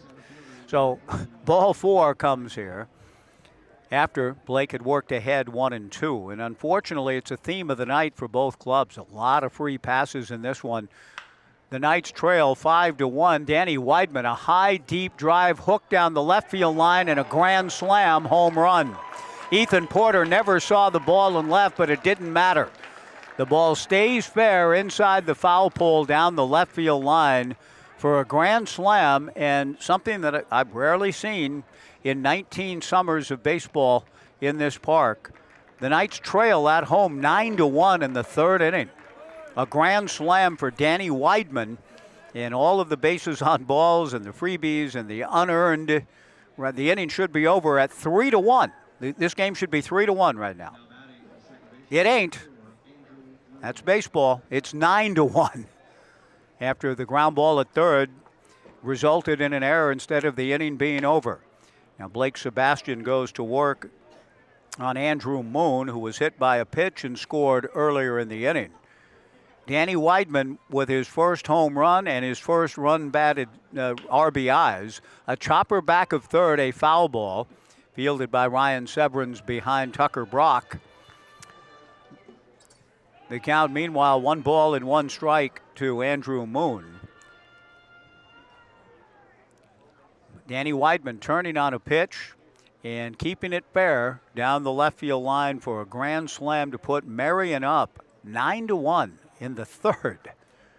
9 runs on 2 hits. Breaking ball pop foul into Urchin Alley. It will be a sad comment on the state of affairs in life if the Urchins have left after the grand slam. And unfortunately, it lands up on the entrance of the roof to Dixon Rec. And the youngsters are contemplating a plan to try to climb up there and get it. The pitch on the way to Moon popped up into shallow right. Going out is Ian Draper. Ian makes the catch. The inning is over, but a rough one for the Knights indeed. All things considered, it could have been over with just 3 runs on the board, the control difficulties notwithstanding. However, Marion takes advantage. They command the strike zone as hitters and score 9 runs with the crowning blow, the grand slam from Danny Weidman. We go to the bottom of the third inning. Marion 9, the Knights 1, back in 90 on the Knights live stream and Joe Radio.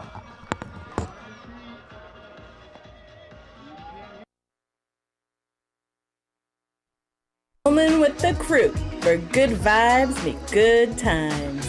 Retro keys, vintage vibes, unlock your next adventure. Pope's got the hookup too, belly rubs included.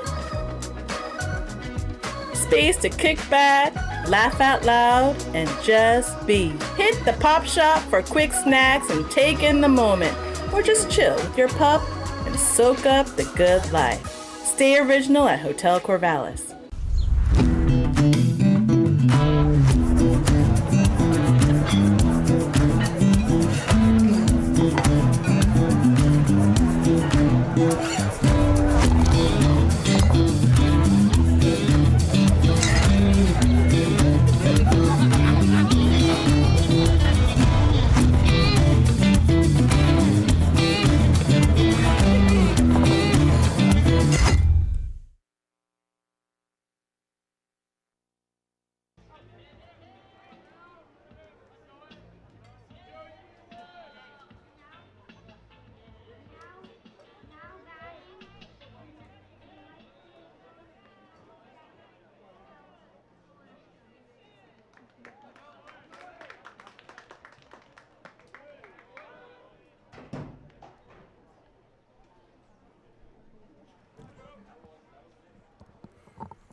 9-1 Marion as we go to the bottom of the third.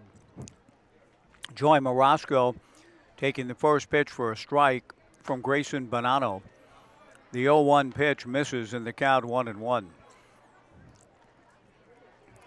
Not long ago, it felt like the Knights were in pretty good shape, up 1-0, bases loaded, but Bonanno got out of it.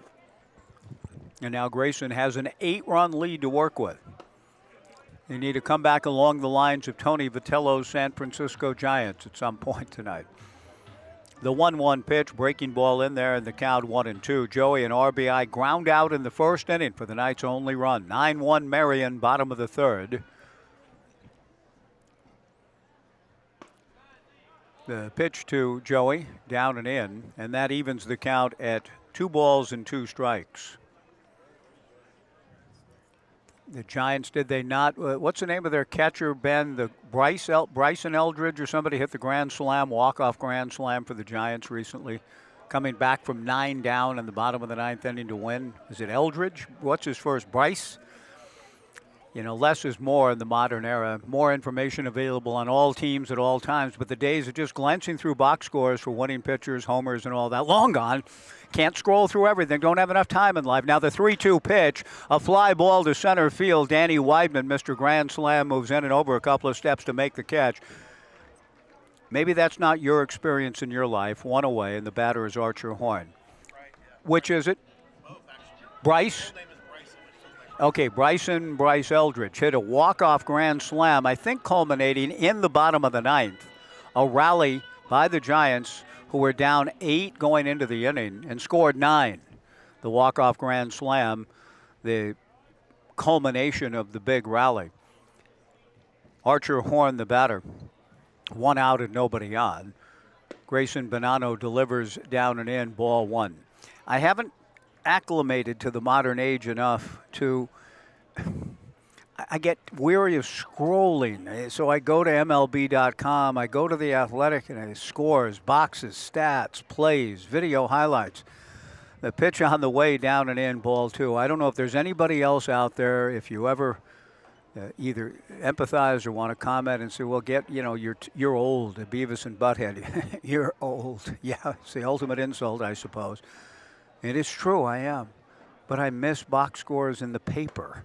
The 2-0 pitch, a strike. I mean, and that way I could go through, and I would. Just look at a box score, see who homered, see who did what, how many hits did Pete Rose or Mike Schmidt or Larry Boa get, or Willie Davis or Maury Wills or whomever. I don't want to scroll my life away every morning. The 2-1 pitch, breaking ball, missing to Archer Horn, and the count 3-1. And I realize now, if you're a fan now and becoming a fan now and you're young now, there's more information on every club, all kinds of podcasts and articles and websites, more than ever, but more is less for people like me. The pitch to Archer Horn, high and away, ball 4. I'd like one gathering place, something called a newspaper with daily box scores, and that doesn't happen in the world anymore, anywhere as far as I know. And I don't want to scroll on my phone all day to get that information. So I read a headline about Eldridge walks off, grand slam, home run, but that's why I read a headline, but I don't see it defined in a game wrap, box score story like I used to, and I miss that.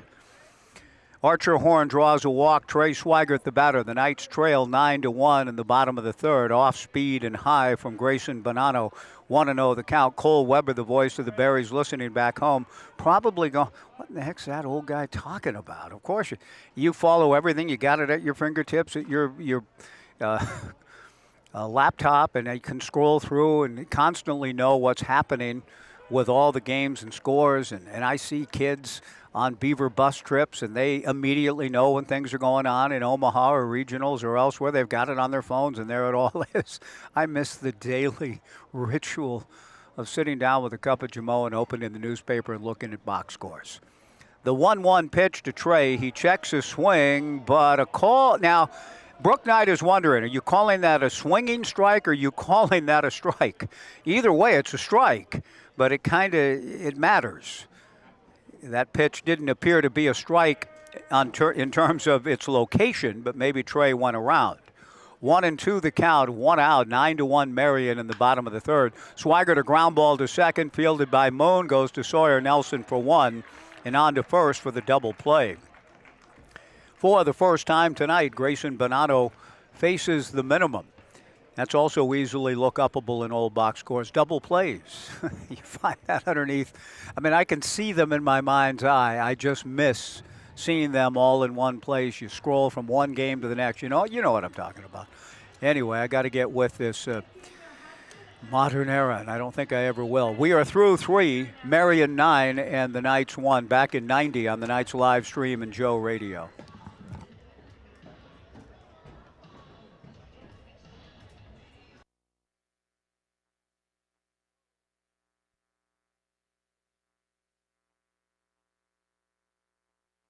Rolling with the crew, where good vibes meet good times.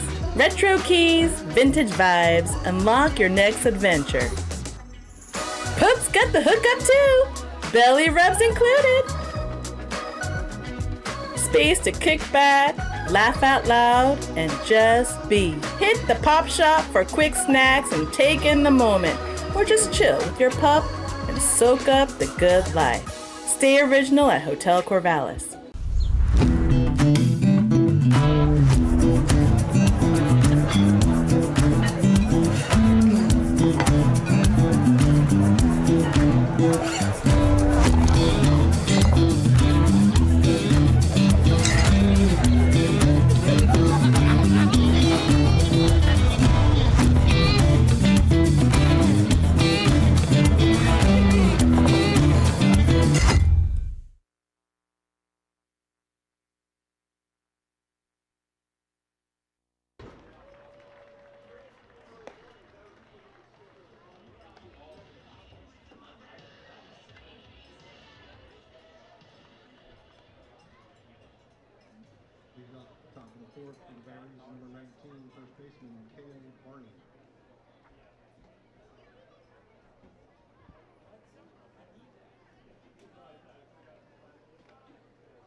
Through 3 innings at Goff Stadium at Coleman Field, the Marion Berries 9 runs, 2 hits, 1 error. The Knights 1 run, 1 hit, and 1 error. Strange kind of ball game. Right-hander Blake Sebastian goes to work on Cale Barney. Barney swings and drives one to left center field. Max Medina drifting over to his right to make the catch. 1 away in the top of the 4th inning, and that'll bring to the plate Matthew Major. Major has struck out and been hit by a pitch. And again, it sort of boggles the mind to look up there and see a line score that reads 9 runs and 2 hits. But it is the truth, with the Knights pitchers having walked 8 and hit 2. So on a night where we have honored the unbelievable achievement of the rookie left-hander, 22 years of age, Johnny Vandermeer, throwing back-to-back no-hitters and walked 9 in the second no-hitter. It seems to be kind of in keeping this evening. Grayson Bonato's begin to settle in a little bit for Marion, but the Knights pitchers have had trouble controlling the zone. The 1-2-0 pitch, a check swing, says the base umpire on Matthew Major. And the count to 2-1. Matthew picking up the RBI with a bases loaded walk. Struck out in his first at-bat. The 2-1 pitch, that misses for ball 3, 3-1. This is the finale of the 3-game series between the Knights and the Marion Berries. And Marion appears as though they're on their way to salvaging the last game. The 3-1 pitch, of all things, is high and inside for ball 4. Another walk issued. The Knights have been pitching well. This is certainly an anomalous kind of performance for the Knights pitching staff tonight. But that's the 9th walk issued by Knights pitching. And that tells the tale of the scoreboard.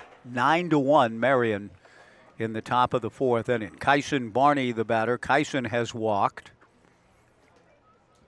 and then hit the ground ball to third that probably should have resulted in the inning ending with Marion up 3-1 last inning. But an error was committed, and that made it 4-1. Danny Weidman crushed a grand slam, and when it was all said and done, a 9 spot on the board. A changeup from the right-hander Blake Sebastian swung on and missed by Kyson. 1-1 the count. Matthew Major at first, 1 away in the top of the 4th inning. 12 men sent to the plate last inning for the Marion Berries, who lead it comfortably on a night that's turning very comfortable and pleasant here in the Mid-Valley. A throw to first, and back to the bag goes Matthew Major. Well, in spite of the disappointing result on the scoreboard, it's a great night for our community, a tremendous night for Knights baseball and its relationship with Lynn Benton Community College on LBCC night. Breaking ball, Kyson tried to check his swing, but he went around in the count 1-2. And I'm honored on this pleasant night to be joined by the Director of Athletics for LB, Mark Majeski. Mark, good evening. How are you? I'm doing great, Mike. Thanks for having me. Yeah, thanks for being here, and thanks for everything that LB has done. I'm interested if you could share with me a little bit. Breaking ball misses down and away ball, too. There are scholarships. We've been seeing it up on the board. That's the big push here tonight. 9 different $1,000 scholarships being awarded tonight, and that's community-wide, correct, Mark? I mean, somebody may get their name drawn and say, "Hey, man, I can go to school now," right? Yeah, absolutely. No, it's a great partnership with the Knights that we have, and at this event, this can make a real difference for people to go to school or not. And so we're real fortunate to have this available. And like you said, there might be somebody that wins the drawing and has no intention, but they can gift it to somebody, or they can give it back to the foundation, and that will go to use for someone who needs a scholarship that's already a student. It's a great effort, Mark, and we're going to visit with President Lisa Avery a little bit later in the ball game, too. 9-1 Marion here in the top of the 4th. 3 balls and 2 strikes, and now 4 balls and 2 strikes on the 3-2 pitch to Kyson Barney, missing for ball 4. I know you know enough about baseball. It's hard to win when you're putting people on, and the Knights have done a little bit too much of that tonight. Yeah, you don't have to be a baseball expert to follow this one and know where things have gone wrong. But it's part of the game. It's one of those nights. It is, and indeed, as I said, it's an aberration for the Knights and their general body of work. They have been excellent, as you well know. Tell me a little bit about just sort of the foundations of the partnership. Certainly, Dan Siegel is tied very tightly to Lynn Benton Community College. What's your sense of the history between Dan, the Knights, and LB? Well, I think really in short, it's that Dan went to LB after starting at a 4-year school, found his way back to LB, and that experience really changed his life for the better. So he has remained connected, and with our partnership with the Knights and Dan's leadership, we've really built a strong relationship that has impacted what we're able to do over at LB. And Dan is just somebody that is passionate clearly about baseball, but he's also passionate about LB and helps across the whole college, not just in athletics. He just loves the place because of what it did for him. That's a great comment. Thank you, Mark. Mark Majeski, the Director of Athletics at LB, joining us. The 1-1 pitch hit foul over our heads. You got to be on your toes up here sometimes, Mark. You understand? I've caught a few balls here. You are wide open here, Mike. Over the summers, and I've been doing this since the Knights moved here in 07. Once or twice a summer, a ball will get in here. I think I've only caught 1 or 2 over the years. Well, but your reactions are you got to be sharp. ready. Yeah. You got to make a good read. 1 ball and 2 strikes with 1 out. 9-1 Marion in the 4th. Blake Sebastian from the stretch.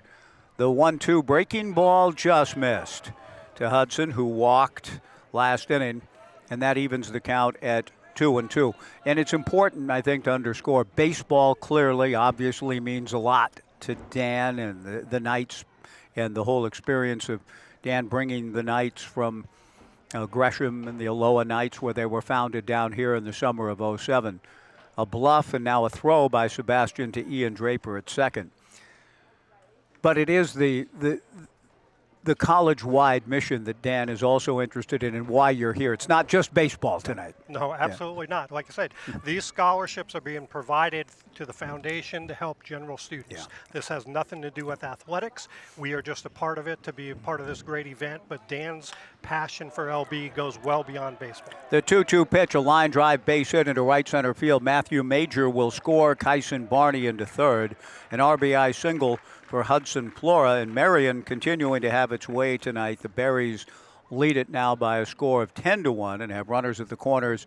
Trenton Herzog will be the batter. Mark, how long have you been involved at LB now? This is finishing up year 8 Okay. for me, so time flies when you're having fun, I guess. Has community college, has that been kind of in your world in terms of being an educator? But tell us a little bit about your path to LB. No, exactly the opposite. I spent my entire career, almost 30 years, at 4-year institutions. Oh, okay. And when the LB opportunity came up, I was intrigued, but had never thought about it previously. And what I've since learned, I was just telling our past president, Greg Heyman, what I've learned is that the 2 years we provide are so much more important than the first 2 years at any 4-year institution, because these kids are on their own. They're learning how to pay rent, buy groceries, do things for themselves, unlike a 4-year environment where you have all the other resources, housing, meal plans, counselors. These kids have to do a lot all at the same time when they're 18, 19 years old. That's a great point. Trenton Herzog, the batter, 2 balls and no strikes, visiting with Lynn Benton Community College Director of Athletics, Mark Majeski. Some activity will begin now back of Blake Sebastian. The Knights have used Camden Hartzell, Jake Brand, and now Blake and Marion. 10 runs on 3 hits. They just got an RBI single, a bit of a novelty tonight. Trenton Herzog with a count of 3-0 takes a strike, the count 3-1, and Brooke Knight and Bo Kearns have dispatched a couple of more folks down to the bullpen. And as Mark said, and we all know it if we're longtime baseball fans, one of those nights, it's baseball. The 3-1 pitch is in there for a strike, and the count to Herzog, 3-2. So on this beautiful night here, it's a pleasure to, in a sense, have some other things to talk about, including, now, I mean, we're not just fixated on how things aren't going well for the Knights. It's just one of those nights. A 3-2 pitch is driven to deep right, but playable. Joey Morosco moving over to his right, a couple of steps shy of the warning track to make the catch, but Kyson Barney tags and comes down the line to score on the sacrifice fly off the bat of Trenton Herzog, and the Knights trail it 11-1 in the 4th inning.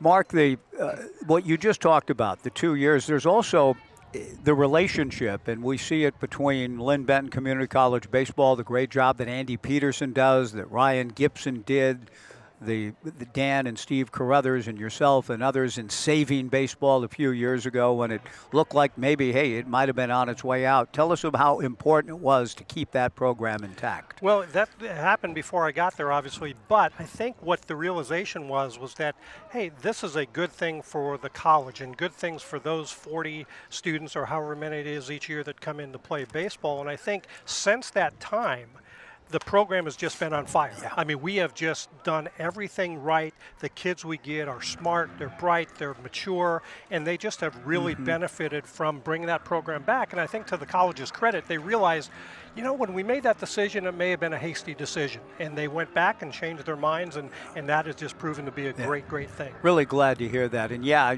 8 years, gosh, I can't believe it's been that long, Yeah, but me it neither. feels like yesterday. And I remember Dan and Steve and Gippy and others that I've talked about, Dick McLean, so many people involved who really care. LB baseball runs deep, doesn't it? Oh, it sure does. I mean, the connections are everywhere, and it's everyone that you come in contact with loves LB. I mean, I've not come across anybody that didn't have a great experience in one way or another during their time there, especially within the baseball group. 1-2 breaking ball to Noah Scherer, just misses from Blake Sebastian to run the count to 2 balls and 2 strikes. You've had, we had the LB Chamber Choir, a beautiful version earlier this evening of the national anthem. 11 of 24 of the Chamber Choir members were here, part of the, you've got a concert choir, but you have, it looks like an official photographer making the rounds here. The pitch on the way, whacked to center field, base hit off the bat of Noah Scherer. Trenton Herzog into second. Noah with a base hit up the middle. Sawyer Nelson will come to the plate again with 2 on and 2 out in the top of the 4th. The Berries 9 runs, last inning 2 here and looking for more. But who do we have here with her thumbs up taking photographs? I saw her on the field during the anthem. I saw her during the ceremonial first pitch. Who do we have Well, here? this is my personal publicist, but no, I'm kidding. She You need works, one. She contracts with the foundation and is at all of our Nice. events, does a phenomenal job What is her capturing. name? Jody. Okay, Jody, nice to meet you. Thanks for being here tonight. Taking photographs of this special night, Lynn Benton Community College night. She is working hard. The photographers do a great job finding the right angles and shots. She had a tough time with the both of us, I'm I sure, know, to it's come going up to with be hard. anything that'll but work. Good luck with those Photoshops, yeah. The pitch on the way to Sawyer Nelson hit foul off to the left. 0-2 the count, 2 on, 2 down, 11-1 Marion in the top of the fourth inning. Sawyer has struck out, walked twice, and scored a run, with Hudson Flora at second, Noah Scherer at first, and 2 down, and Blake Sebastian on a really odd night for Knights baseball. The team trailing 11-1, trying to get the door shut in the fourth, misses a little bit high and away. 1 ball and 2 strikes. We love baseball and Lynn Benton baseball, and Andy Peterson's been one of my favorite people ever through the summers, and when he played here for Pat Casey as an outstanding second baseman on back-to-back Pac-10 title teams in 2013 and 14, breaking ball up and the count 2-2. But could you give us, they just missed a three-peat in the NWAC. Give us a little bit of sense, Mark, of what else, some of the other great stories in athletics at LB. Well, I think obviously we look to volleyball, which won 3 NWAC titles in a row. We have both of our basketball teams that have made the NWAC tournament within the last 5 years. Really, the last 5 years have been phenomenal and have really set us up for now the next 5 years and what we want to do. The 2-2 fastball swung on and missed for strike 3 to end the inning, but Marion scores 2 more. They leave 2. We'll continue the conversation with Mark Majeski, the Director of Athletics at LB. President Lisa Avery will pop by a little bit later, too, on LB night at the ballpark. It's Marion's night on the field. Marion 11, the Beavers 1, back in 90 to the bottom of the fourth on the live stream and Joe Radio.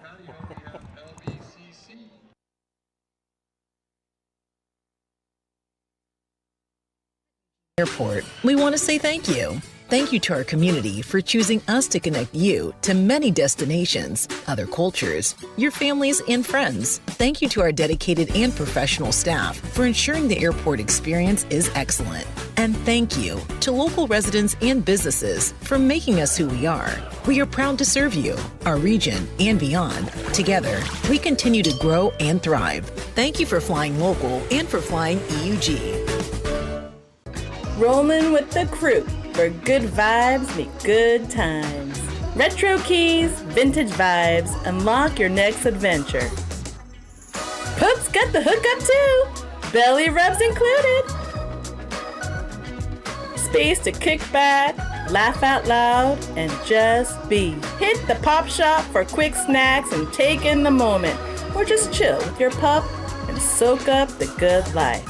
Stay original at Hotel Corvallis.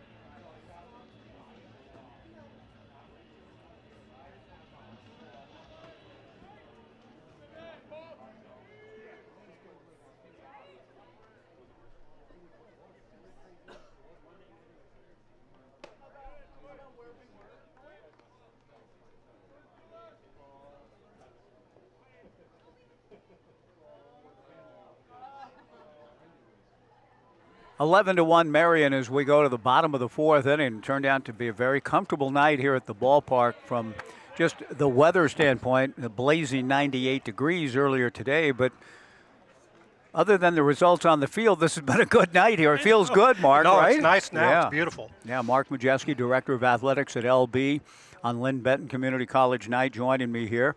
President Avery will come up shortly. The Knights with Ethan Porter, who drew a walk in the second at the plate. And right-hander Grayson Bonanno, who was scuffling early with his control, has settled in, has a 10-run lead to work with, and works ahead of Ethan Porter. 1 ball and 2 strikes.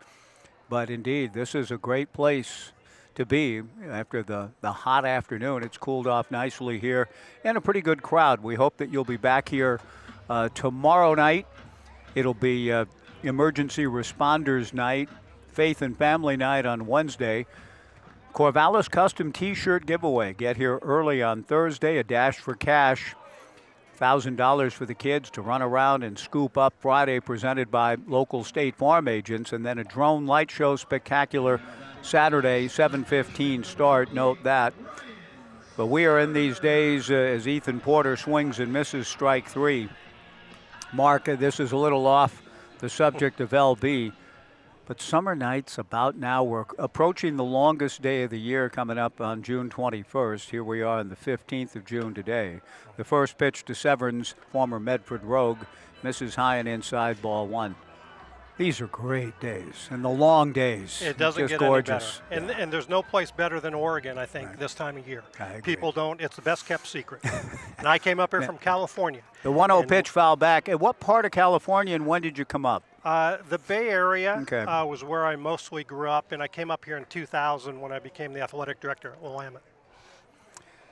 The pitch on the way, foul back. The athletic director of Willamette University? Mm-hmm. Okay, that's where, okay, so you were there from when to when? 2000 to 2011, and then I was doing some consulting work until I went to LB in 2018. The 1-1 pitch, missing down and away, ball 2. Are you guys giving up? Friends and neighbors from used to live in my old neighborhood have gathered their things and are heading out into this beautiful summer night. I think that 10-run, they think the 10-run deficit may be too difficult to overcome, and they may be right. But they have enjoyed, a mom and 2 daughters, a nice night at the ballpark here in the bottom of the 4th. But they are leaving with the Knights down 11-1. The 2-1 pitch, meanwhile, to Ryan Severns misses for ball 3. The 3-1 pitch from Grayson Bonanno is in there for strike 2. 3-2 the count, 1 out, nobody on, bottom of the 4th. The Knights trailing 11-1.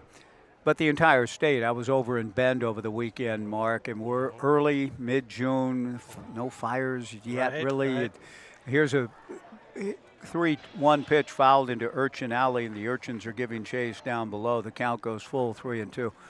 Just spectacular. Our state, you're right. I mean, it's unbelievable. It's gorgeous. And again, the long days I love. You know, you can get up early and it's light at 4:30 Right. a.m. and stays light well into the evening. Just beautiful. 11-1 Marion, bottom of the 4th. The 3-2 pitch to Severns, a ground ball to short. Sawyer Nelson up with it and throws to first. One other thing real quick on that. When I got back, I drove over, did the games in Bend this weekend. When I pulled into my home in South Corvallis a little after 11 o'clock last night after the drive through the pass, my car, 81 degrees at 11 o'clock at night. I've never seen that before. We usually cool off. It was 81 at 11 o'clock. Yeah, I can deal without that. I mean, I miss the Bay Area for the fog that rolls in in the summertime. Cools things off, yeah. Yeah. I've never seen 81 at 11 p.m. ever here. That's uncomfortable. Yeah, but it in a 98 today where I was, but it feels good here at the ballpark tonight, and a cooling trend coming, 84 tomorrow. Josh Natai takes down and away, ball 1, 2 outs, nobody on. 1 ball and no strikes. Final thing on all of the scholarships being given, the 1-0 pitch swung on and missed. How people have entered, so various names are being drawn. Even if they don't plan to go, that can be given back for you and the foundation to use accordingly? Correct. The Okay. foundation does a phenomenal job of raising money and awarding scholarships to deserving students every single year. So even if somebody doesn't need it themselves, the foundation can put it to use. Josh Natai, a fly ball into left center field. Danny Weidman moves over to make the catch. Any final word before we break, Mark? Mark Majeski, Director of Athletics at LB, just in terms of saying, hey, anybody listening, considering continuing their education, no matter their age, or, you know, you've got a lot of great programs, and we're not just talking baseball. Any final word you want to share with our listeners? I just think that LB is a truly phenomenal place, unlike many other community colleges. A lot of great people that care an awful lot about students and success, and you're going to find a way to make it doable. So if you have some passion, some dream, we've got a number of programs. You can find something for you that's going to better your life. And the people you come in contact with, whether it's in athletics or cross campus, you are going to have a positive experience. I'm confident in that. I've heard that from so many people. And the other thing, too, the close relationship between Oregon State and LB is such that many spend 2 years with you and finish up here, and that's been a great relationship, too. Sometimes 1 year. Yeah, right. 1 year with us in the case of Ethan Kleinschmidt, you know, when you're that good. Yeah, you know. that's true. But no, it's a great spot, and the dual enrollment program is a wonderful relationship we have, and it helps a lot of students out. Mark, thanks for coming up. I appreciate everything you do, Mike. Thank you, Mark. Mark Majeski, Director of Athletics. We'll take it. Let's make this a 60-second break here back in our studios. We'll take 60 seconds, and Everett Barty and Brian Thomas will come back in 1 minute. 11-1 Marion to the 5th on 1240 Joe Radio.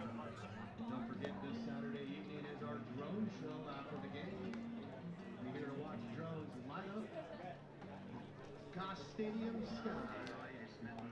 Friday is $1,000 Kids Dash for Cash. Parents, bring your kids, give them a chance to collect.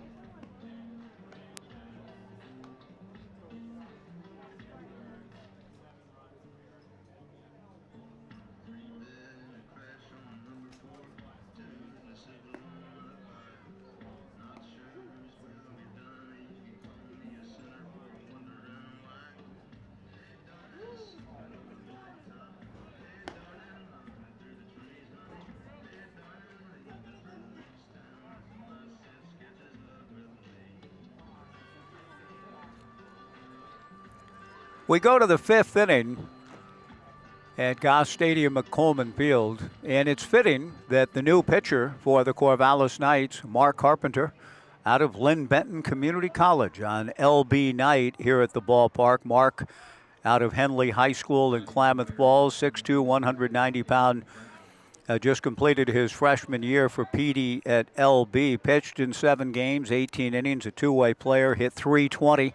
So a very talented baseball player making his mark at LB, and now here on this beautiful evening, the cool of the evening after the scorching mid-90s temperatures today in the Mid-Valley. Carpenter goes to work and pitches to contact. A ground ball to third, fielded cleanly by Ryan Severns, and throws over to first base for the out to lead things off for the Marion Berries. Danny Weidman, who had hit a grand slam in his last at-bat, grounds out here, and now Andrew Moon will come to the plate.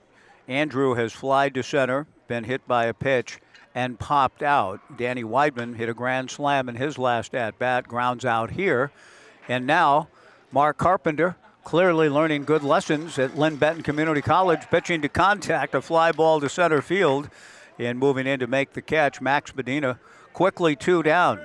President Lisa Avery from Lynn Benton Community College, you got one of your own doing a nice job here. I do, a nice 5-3 put out and a can of corn to center field, Mike. I think I'm bringing good luck to the booth. You do, and you know. Called me a little sooner. Yeah, maybe back in that 3rd inning when they scored 9 runs, you should have come up here and taken over. It's great to have you here, President Lisa Avery of Lynn Benton Community College. Beautiful night for baseball. The results on the field, you know, it's baseball. It's hard to control that, but it looks like a big night for LB. Tell us a little bit about kind of how an event like this with Cale Barney hit by a pitch with 2 down, Matthew Major coming up, how an event like this takes shape. Well, we got a foundation who puts together all kinds of events in our community, and this one is really a partnership with Dan Siegel and the Knights. I know Sieg couldn't be with us last night. He and I often throw, or tonight, he's not here, not feeling well. We often throw a pretty good competition between the two of us on the first pitch. So I took it easy on him tonight. We'll be back out here. We'll be back out here next year. But it takes a large group of people. We're just trying to emphasize start at LB and go anywhere, right? Like we got guys that are probably going to hit the majors pretty soon. Yeah. We've got a choir sang tonight, and they're going to be in Carnegie Hall next week. Is that right? Absolutely. You know, I mentioned the chamber choir. 11 of the 24 members were here. They sounded great, and they're going to Carnegie Hall? Carnegie Hall. Awesome. That's great. I'm going to be there, but I promise to stay off the stage. What a great experience for them. The breaking that's ball. Two HBPs in a row. That is correct. Matthew Major hit by a pitch. So 2 quick outs, but now kind of back, unfortunately, to a theme of the night for Knights pitching. Freebies, back-to-back hit batters. Kyson Barney, who has walked and been hit by a pitch, coming to the plate. 11-1 Marion in the 6th inning. How did the Carnegie Hall opportunity come about? You know, our choir director is one of those guys who just finds opportunities. That's really what we do at LB, right? We're that matchmaker between talent and opportunities. So he's just like the rest of us, scrappy, and he found a way for the students to get there, and it's awesome. Most of them haven't been to New York, but this group has even been, last year they went to Korea. So they're going places from LB. Good for that. And okay, you got one down the middle, we get a foul ball out of play, so we're finding that plate again. There you go. Probably good news for you, Mike, right? two outs and nobody on. Good news, I call it Urchin Alley over here. All the street urchins gather from the community to get the foul balls here in the alley between the Omaha Room and Dixon Rec. No balls and 1 strike the count. Mark Carpenter to the plate. And 1 coming back to us. Without the netting, that would have been a tough play for us to make. I would have deferred to you, but the netting got it. Yeah, I've got pretty good hands. Are you a baseball fan? I'm a huge Cubs fan. Don't hold that against me. I'm going to be at Wrigley on Friday. Oh, nice. Hopefully that the Toronto will take it easy on the Cubs. And the first pitch I threw tonight wasn't a good one, but I think Pete Crow Armstrong probably would have taken a whack at it. He can't let anything go by. Doesn't have the best command of the zone. He runs fast, though, like Ellie De La Cruz, yes, Corbin Carroll, and Baker McBride. The strike 2 pitch missing down and in. 1-2 the count. So are you kind of working your way back to New York City, stopping in Chicago first? Is that what I'm hearing? It's a separate trip. This one is just for fun. My daughter was born there, and each year we see the Cubs, 1 or 2 games, and we're trying June instead of August for better weather because, that Midwestern heat, right? And now he's fighting the plate again, and we're going to call this one sitting him down with the backwards K. So that was a nice way to finish the top of the 5th here. You are a baseball fan, that's for sure. I like the nomenclature. Yeah, hang in. We'll finish up the next half inning with President Thanks, Lisa Mike. Glad to Avery. be here. The pitch to Kyson Barney is taken, strike 3 called. So a nice job by LB's own Mark Carpenter. 2 quick outs, survives a couple of hit by pitches, and gets a called 3rd strike on Kyson Barney. To the bottom of the 6th we go. 11-1, 5th inning, I should say, to the bottom of the 5th. Marion in front. We'll be back in 90 seconds on the night's live stream and Joe Radio.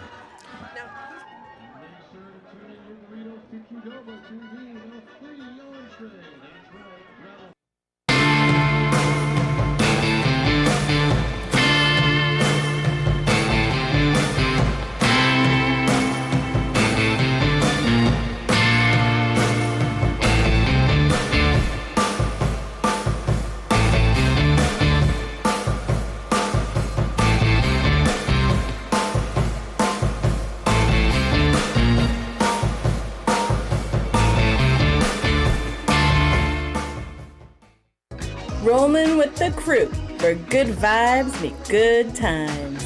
Retro keys, vintage vibes, unlock your next adventure. Poop's got the hookup too, belly rubs included. Space to kick back, laugh out loud, and just be. Hit the pop shop for quick snacks and take in the moment, or just chill with your pup and soak up the good life. Stay original at Hotel Corvallis.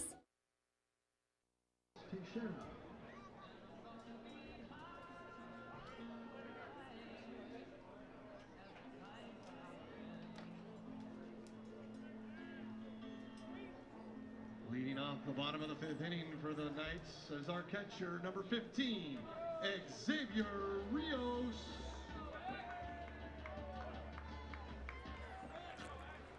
Bottom of the 5th inning, the Knights trailing big, 11-1. Xavier Rios, Ian Draper, and Max Medina, the scheduled hitters against the new pitcher for the Marion Berries, Dax Teixeira. And Dax's first pitch is swung on and fouled back by Xavier Rios.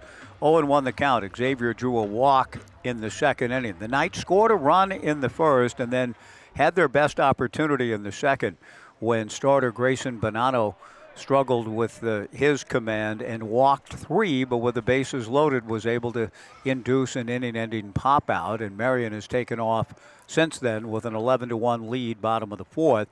Rios takes ball 1.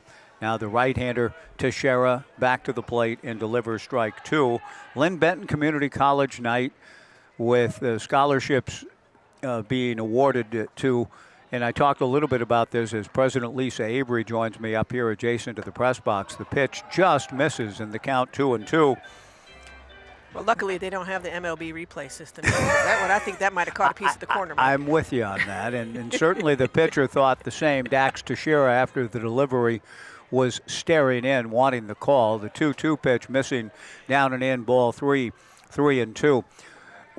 How do people enter? I mean, is this something that they did coming into the ballpark? Have they done it online prior to tonight to get eligible at least to have their name drawn for the scholarship? 3-2 pitch. Okay, we're going to go ahead. Have a 6-3 put out, I think, here. You're and right. He hustles it out, but the Marion Berries would get the first out of the inning. You know, we had a raffle downstairs, so anybody who was coming in, connected to LB or not, could put their name in there.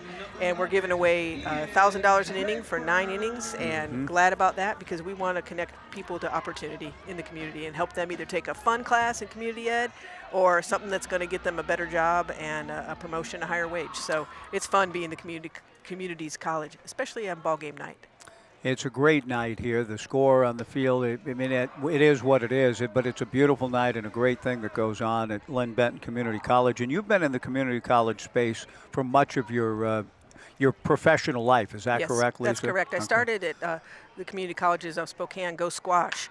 And those Sasquatch can really, another 6'3" put out, I think, is on the horizon. Yep, nice dig there at first. And was in Spokane for several years. And then at PCC, I was the campus president at Portland Community College, Sylvania. They don't have as many athletics there. And I love, one of the things that really drew me to LB was the 4 sports that we've got. PD and the baseball team do an amazing job.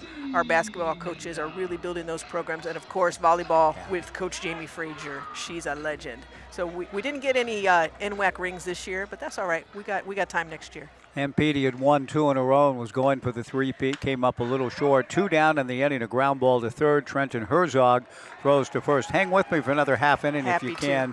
President Lisa Avery, a quick 1-2-3 frame turned in. Dax Teixeira induces 3 groundouts. We go to the 6th, back in 90, 11-1 Marion on the night's live stream and Joe Radio. Well, I think I'm the quick.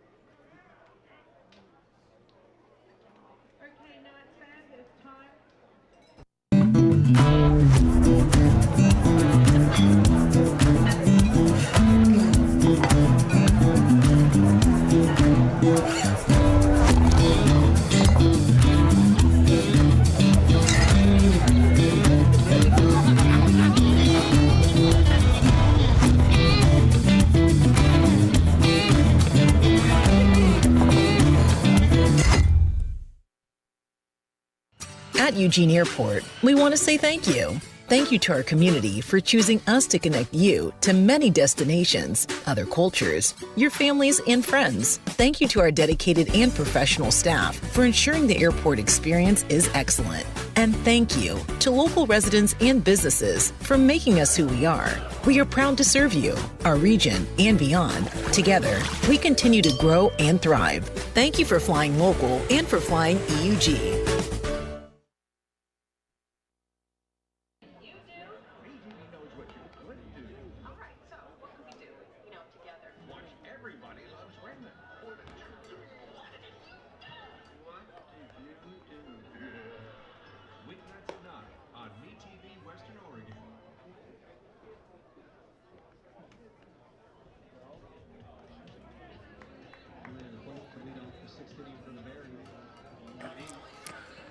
Top of the 6th inning at Goss Stadium at Coleman Field. The Corvallis Knights trailing the Marion Berries 11-1.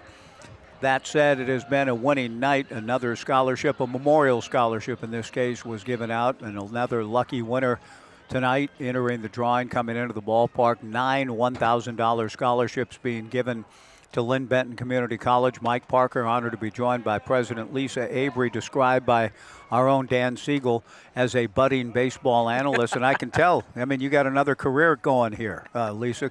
You know the game, and I like it. I love the game, and it's fun. My daughter plays high school softball and also get to watch a lot of baseball whenever we can. And, of course, we get out to see Andy Peterson and the amazing Roadrunners at every opportunity. Hudson Flora at the plate has walked and driven home 2 runs with a single in the 4th. We're in the 6th. 11-1 Marion. Mark Carpenter with a count of 1-1. The right-hander to the plate. Ooh. And that's whacked foul towards Casey corner. The ball rattles around on the steps up to Casey corner in the right field corner. The count 1-2. Lisa, you talked a little bit about your history with community colleges. President Lisa Avery joining me. So Spokane, Portland Community College, but you've been at LB since 2020, and I'm just wondering, you came in at a very challenging time during COVID. The 1-2 pitch is a 2-hopper to the shortstop, Archer Horn, a high hop. He plays it from behind the bag and then pulls Trey Swigert off the bag, and probably an error on Horn on the throw. If you're the official scorer, you give it to the shortstop, but Trey didn't stay home at the bag. Yeah, I'd call it an E6, but you hate to put that first guy on, but that's all right. Okay. We're all set up for the twin killing. I like you. I like the optimism, and as a Cubs fan, you've had to dig deep for that over the years. You must have enjoyed 2016, though, winning it all. Absolutely, absolutely. I didn't get to any of the games, but watched them and had fans from across the world connected to us, rooting for the Cubs. 108 years was a long losing streak. I hope they don't do that again. That was memorable. When Wayne Tinkle was our basketball coach here, he got to throw out a ceremonial first pitch at Wrigley Field during that 2016 season after the Beavers had gone to the NCAA tournament. So I know that was a big thrill for Coach Tinkle, and getting to Wrigley, it's a special place in the world. Well, and we've had some former OSU and LB players being able to play ball there, and again, a great organization. Ooh, and that's an L6. Oh, I called it too soon, Mike, and ruined it. We're going to have, I think, a base hit up the middle. Could have been two, the twin killing I was hoping to conjure up, but didn't happen. But we're still set up for it. Archer Horn kind of mistimed the line drive. It wasn't scorched, but I thought he was going to catch it. Yeah. I'm not sure he would have been able to double the runner Flora back on. Probably will go as a base hit for Trenton Herzog, but I know Archer Horn is wearing it a little bit in that he felt he probably should have caught the ball. Hudson Flora into second, Trenton Herzog at first. Noah Scherer, the batter, 2 on, nobody out, 11-1 Marion, and that kind of night for the Knights. Just the way things have gone really from start to finish. Good breaking ball from Carpenter in there for a strike, and the count 0-1. So the overall health of your mission at LB, how are things for you guys now? Things are good. We're resilient, and we were tested during COVID, and that tested probably a lot of our communities and many employers as well. But we've bounced back, and our enrollment has recovered, so things are good at the college. Now this might be the double play I've been hoping for. 4, 6, and 3. Yeah, there you go. Good call, Lisa. Nice Good call. Yeah, and so just like that play, sometimes you know the odds are against you, and you turn around and make a nice one. So what we've been trying to do is, again, just be sure that we're providing all the opportunity that we can for everybody in the community to be able to get to school and be able to get high wages, in high demand jobs, because boy, employers are begging us to graduate more folks. So we're trying to do our part. 4-6-3 double play called nicely by Lisa with Draper to Horn to Swigert. Good dig by Trey at the back end of the double play ball. On the play, Hudson Flora to third, 11-1 Marion in the top of the 6th inning, 2 outs and a man on. Before we let you go, is there any message to the community who maybe, we have live stream viewers and listeners all over, not just here in the Mid-Valley area. So you've got an audience from all over. Watching their family members play wherever they are. What's your message tonight, Lisa, about LB? Well, a couple of things. One, just like sports, college and education bring people together, and they give opportunities for folks to both have a good time and enrich their lives. And baseball, right, has, just like you love it and I love it, so many rich traditions wrapped in there. And at LB, we provide opportunity for everybody and education for all, from womb to tomb, I like to say, and everybody and everything in between. So that part is awesome. And we are also just try to be a resource to the community. And then on the home front, am I allowed to make a personal? Sure. Absolutely. We'll see how this pitch comes out. Down and in, ball 2, 2-2 with a runner at third, 2 down. If I might, we have relatives, I think, listening tonight in England, so I want to wish them. Yeah, we're expanded to an international market, right? Yes, we are. Just to help me land my next announcing gigs here. But happy Father's Day to my uncle, my dad, my stepdad, and my brother. And they're in England? We have some in England, some in Spokane, some in Grants Pass, and some in Seattle. So baseball fans. Now, they don't agree on Cubs and Sox. It's a little bit some family division, but that's all right. Yeah. And a happy Father's Day to you too, Mike. Thank you so much, Lisa. All right, great message. We'll get through this together here now, though. Now 11-1. We got to see if we can put some runs back on the board. Harry Carey would say, exactly. Let's get some 2 runs. balls, 2 strikes, 2 outs, 11-1. Yeah, Harry at the behest of a guy that worked both the north side and the south side. Right. The late, great Bill Veck. It was Bill Veck who said, Harry, I want you to sing Take Me Out to the Ball Game. That started at Comiskey, and then Harry took it over to the Cubs, and one of the great traditions in baseball history. 3-2 breaking ball is low. We lost him there. For ball 4. Well, when I grew up, I'm going to date myself a little bit, I grew up more on Jack Brickhouse, and also a great baseball guy who had done, I think, AL and NL, and was just a huge fan of the game. And so he doesn't maybe get as much play and fanfare as Harry Carey does now, but he could really call a game. He was a great announcer from all indications. I've only heard bits and pieces of Brickhouse's work, but I think he must have been the voice during the infamous collapse in the summer of '69 when the Miracle Mets overcame an 8.5-game deficit and beat Leo and the Cubs to win the Eastern Division that year. The pitch on the way, a strike now to Danny Weidman. Brickhouse called many, many, many losses. Harry had a little better time of it. He did. Those were some better years, but also some tough times. Yeah. So we're at 0-1 now. That one floated up. I wasn't sure if he was going to take a whack at that or not, but this one's low and away. Having a little bit of trouble finding the plate, but so far the runners are staying put, so that's all right. This guy, Weidman, turned on a pitch and hit a grand slam. Danny Weidman is part of that 9-run third inning. Marion leading 11-1 in the sixth, 2 on and 2 down. Mark Carpenter out of Lynn Benton Community College with a count of 1-1. Comes to the plate, breaking ball, tap back of third, foul, and the count 1-2. I'm glad you mentioned Brickhouse. And we talked a little bit about Harry Carey, too. If you know Brickhouse, it means you go back. I'm not dating you here, but you go back a little bit with the Cubbies. A couple years, yeah. Did you get to Wrigley much growing up? We did. We probably got to Comiskey more because Okay. it was a little bit more affordable. We had some free tickets for kids with good grades or good attendance, and we had a little bit Nice. of each. And Comiskey, old Comiskey, I don't know what it's called anymore, a good place to see some ball games as well. So Let me ask a youngster over here. Ben, is the White Sox field guaranteed rate field? Is that where the White Sox play now? Yeah, Yes. I think a lot of Chicagoans still call it Comiskey, right? Yeah. And we also, yeah. Okay. We had Guaranteed Cardinals. rate We had field. Cardinals fans in our family, but we loved them anyway.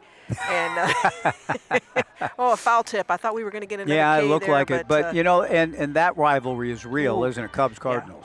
It's a big one. I've never been to Busch Stadium. You been there, Mike? No, I have not. Yeah. I've driven by it. I've walked around it, and I made a basketball trip a few years ago and walked by the ballpark, the newer one, but watched many a game, obviously, the Bob Gibson, Lou Brock, Kurt Flood years with the Cardinals at Old Busch. 2 balls, 2 strikes, 2 on, 2 out. Carpenter, breaking ball. I was ready. Mike and I are both ready to ring them up here, but instead we're going to get 3-2 and start that runner on first. Yes, we and will. see where it lands. But this is a guy, since he cranked one out, Yeah. we want to make sure we don't leave it out too much over the plate for him Exactly. here. Weidman's first home run was a grand slam. It came back in the third, 11-1 Marion, the 3-2 pitch. He gets That's under a- this one and pops it up. What do you got for me? I think he's going to be a P3 or P5. In All foul right. territory. In foul territory, we'll take it. Ryan hey, Severns thank you makes so the much. catch. Hey, Lisa, thank you, and congratulations to you and your great career in the community college world and all that goes on. It's such an important mission for our community. Lynn Benton Community College. So many wonderful stories coming out of it. And thank you for your leadership there and for taking time tonight here on the broadcast. Thanks, Mike. No better place to be. Take Thank care. you. President Lisa Avery from Lynn Benton Community College. The closer tonight after the setup man, Mark Majeski, was in here. You both did great and appreciate you joining me. We go to the bottom of the sixth, 11-1 Marion, back in 90 on the night's live stream and Joe Radio.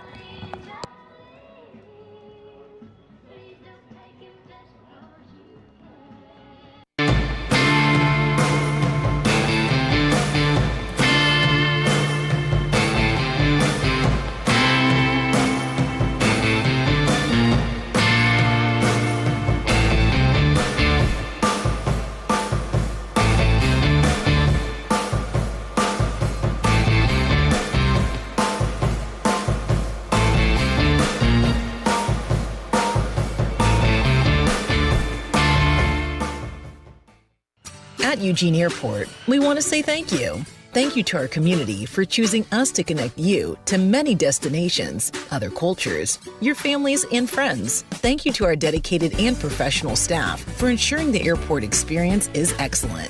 And thank you to local residents and businesses for making us who we are. We are proud to serve you, our region, and beyond. Together, we continue to grow and thrive. Thank you for flying local and for flying EUG. Our right fielder, number 7, Joey Morasco.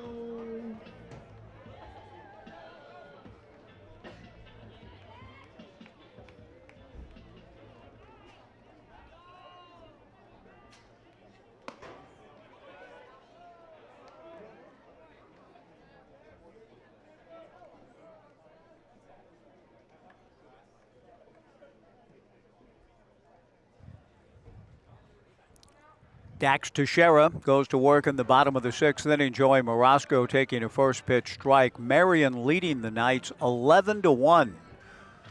The strike one pitch missing down and away. 1-1 to Joey, who has an RBI ground out.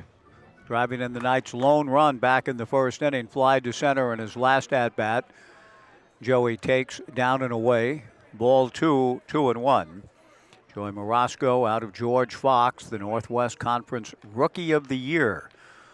from Granada High School in the Bay Area. The 2-1 pitch, down and away, ball 3. 3-1. Dax Teixeira on for Grayson Bonanno last inning here in the bottom of the 6th. Behind Joey with Archer Horn on deck and Trey Swigert to follow. The 3-1 pitch pulled fair down the left field line into the corner.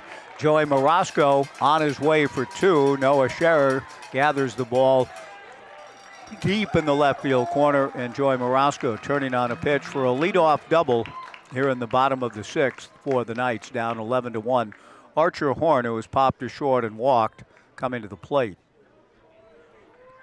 Coming to the plate, the shortstop, number 5, Archer. Really enjoyed the conversations with both Mark Majeski, the Director of Athletics at Lynn Benton Community College, and President Lisa Avery, and have appreciated the relationship through the years and how important it has been between Lynn Benton Community College and the Corvallis Knights, but very personal indeed, even beyond just the Knights connection for Knights CEO Dan Siegel, as Mark talked about, and how the experience at LB helped change and transform Dan's life and has led quite directly to his life in baseball and the existence of the Corvallis Knights, and existence is getting a little bit better for the Knights here in the bottom of the 6th. Archer Horn swings and pokes a line drive base hit into center field. Danny Weidman gets the ball back in. Joey Marasco stops at third. The Knights have a big mountain to climb, and I say that intentionally. My friend Steve Kimmel sitting next to my left. In between innings, Jolene played. Now, I don't know if Dolly wrote Jolene. It's a great song, but Steve Kimmel tells me that somehow some contest or whatever named Jolene the greatest country music song of all time. Now, that is a somewhat subjective matter, is it not? I think so. First and third, nobody out. Trey Swigert at the plate takes high. 1-0 the count. So whatever sort of survey or rating service that was came up with Jolene. And I like Jolene, but it's not even Dolly's best song, which is not 9 to 5. Now, Coat of Many Colors is her best song. First and third, nobody out. The 1-0 pitch to Trey Swigert misses low for ball 2, 2-0. Jolene is good, Coat of Many Colors better. Dolly's great, but there have to be other country music songs that would be reckoned greater than that of Jolene, and I can think of quite a few as we sit here. The 2-0 pitch to Swigert, a line drive toward the gap into left center field. That'll get down for a base hit and extra bases, and it's going to be a 2-run extra base hit. Marasco scores, Archer Horn will score, Swigert into second with a double, and the Knights showing some life in the bottom of the 6th inning. A 2-run double to the opposite field for Trey Swigert, and it's now Marion 11 and the Knights 3. Nice to see the Knights not just rolling over here, down 10 runs going into the inning, have cut it to 11-3. Ethan Porter, the batter. Ethan has walked and struck out. Lisa Avery, the president of Lynn Benton, and I rehearsing a little bit of Cubs history, which once included a 23-22 loss to the Philadelphia Phillies. So there are games like that take place now and again. Now that the wind, a bit of a factor in Wrigley that day. And we don't have any kind of breeze to speak of at all, but we did reference that big rally by the Giants, so who knows? In baseball, you never know. Ethan Porter takes a strike on the first pitch from Dax Teixeira. The 0-1 pitch is in there for strike 2. Ethan has walked and struck out. But a double by Joey Marasco, a base hit by Archer Horn, a 2-run double for Trey Swigert. The Knights still trail big, 11-3, but again, good to see the club kind of bouncing back here in the 6th, a little spring in their step to try to make it a little bit more of a ball game. Down 11-3, 1-2 the count to Trey, or to Ethan Porter, with Trey Swigert at second. The 1-2 pitch misses. 2 balls and 2 strikes.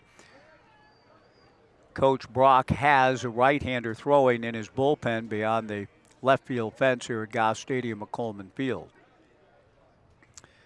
The 2-2 fastball Porter takes. Strike 3 called.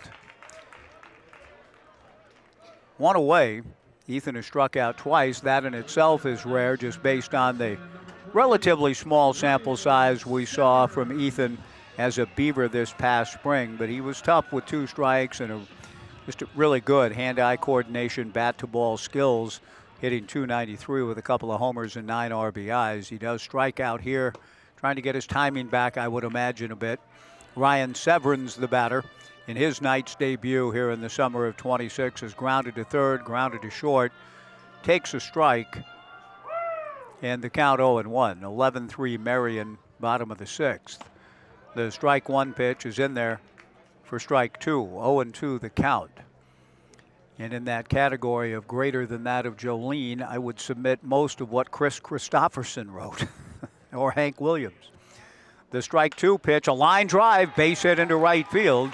Trey Swigert had to make sure the ball cleared. He will stop at third. Matthew Major gets the ball back in. Ryan Severns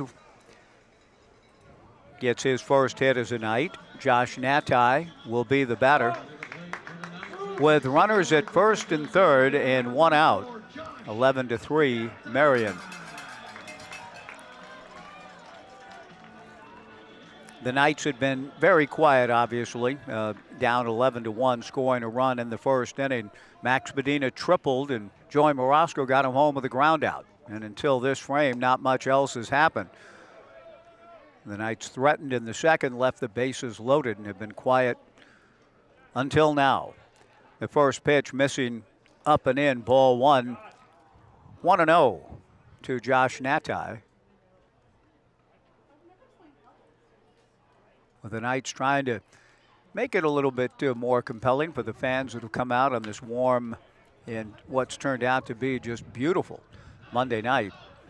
11-3, the pitch to Natai, foul back, and the count 1-1. Cooling trend tomorrow, 84 degrees the expected high. We hope to see more of you. I understand the heat might have kept some of you in some air-conditioned homes rather than popping out in the mid-90s, and we were still at 93 when tonight's game started. A throw to first, and back to the bag goes Ryan Severns. Runners at first and third, and 1 out for Josh Natai. Josh takes a breaking ball down, ball 2. 2-1. Young Alex climbing up to say hello, not joining the Urchins. Alex Yarrow has batting gloves in hand and a nice OSU t-shirt with a Corvallis Knights cap. That's a pretty good combination. 2 balls and a strike. The pitch to Josh Natai. Fastball taken for a strike. 2-2 to Josh. 0 for 2 on the night. Xavier Rios on deck. Trey Swigert at third. Ryan Severns at first. 2-2 the count to Josh Natai. Josh takes the 2-2 pitch. Strike 3 called. 2 down. Good work by Dax Teixeira. He's been hit a little bit in the inning. The Knights with 4 hits in the frame, but Dax has also made quality pitches to get both Ethan Porter and Josh Natai looking. Now Xavier Rios, the batter, a throw to first. Ryan Severns back to the bag. The Knights led 1-0 until the third, when Marion scored 9, taking advantage of some control difficulties for Knights pitchers. Picked up 2 more in the fourth. The Knights have scored twice here and anxious for another. First pitch to Xavier Rios, a strike. The 0-1 pitch, a strike again. So pretty good job by Dax Teixeira. Hit around a little bit in the form of 3 straight hits to open the inning, a strikeout, then another hit. But he's backed that up with a strikeout and is ahead of the count 0-2 on Rios. First and third, 2 down. The strike 2 pitch is fouled at the plate. And the count remains no balls and 2 strikes to Xavier Rios.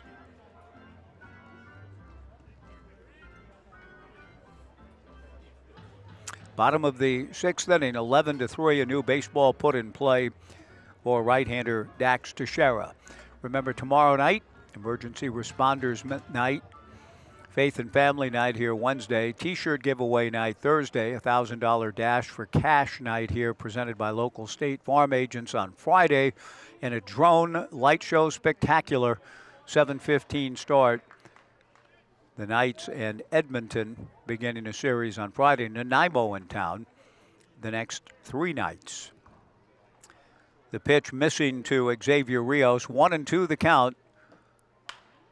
Xavier swings, and it's one toward the Omaha room. Out of play, and the ball bounces away from the stands below the Omaha room and onto the Jack Riley concourse. 1 ball and 2 strikes to Xavier Rios. First and third, 2 down. 2 runs in the inning for the Knights. Trey Swigert at third, Ryan Severns at first. Out of the stretch works Dax Teixeira. The 1-2 pitch, fastball just outside, ball 2. 2-2 to Xavier. Ian Draper, the on-deck hitter. The Knights taking 2 of 3 in Bend and have won 4 of their last 5, but trail big tonight, trying to draw a little closer. Xavier swings and misses, strike 3, and a good inning through it all for Dax Teixeira. Yes, he gives up 2 runs and 4 hits, but he strikes out the side, including the last 2 Knights hitters. Corvallis strands 2, and we go to the 7th. Marion 11, the Knights 3, back in 90 on the Knights live stream and Joe Radio.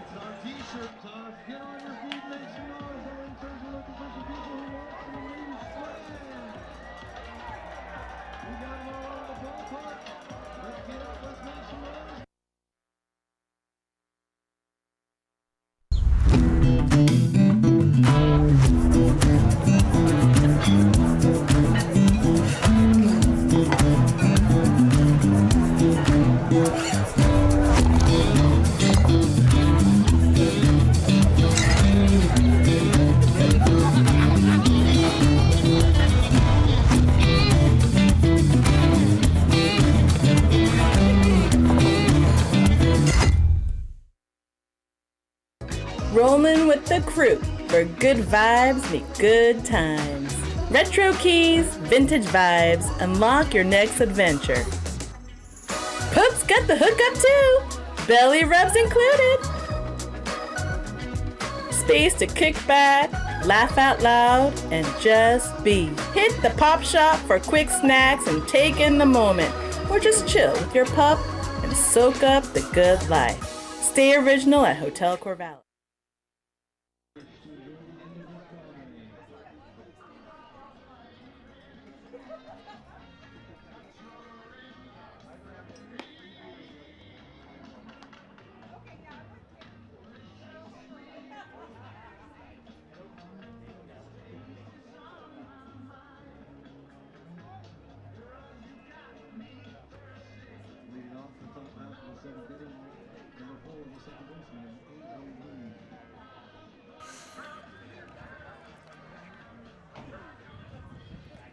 Through 6 innings at Goss Stadium at Coleman Field, Marion 11 runs, 5 hits, and 1 error. The Knights 3 runs, 5 hits, and 2 errors. Mark Carpenter on Lynn Benton Community College night, appropriately enough, still in there pitching and goes to work on Marion's right-hand hitting second baseman Andrew Moon, who swings at a 1-0 pitch and pulls it foul past Tucker Brock down the left field line. 1 ball and 1 strike.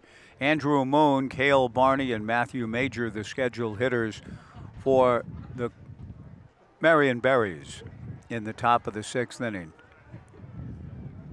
Trying to think of another song that's running through my head, talking to Steve about Jolene, that I think's even better than that. Early in Dolly. Well, that's not real early.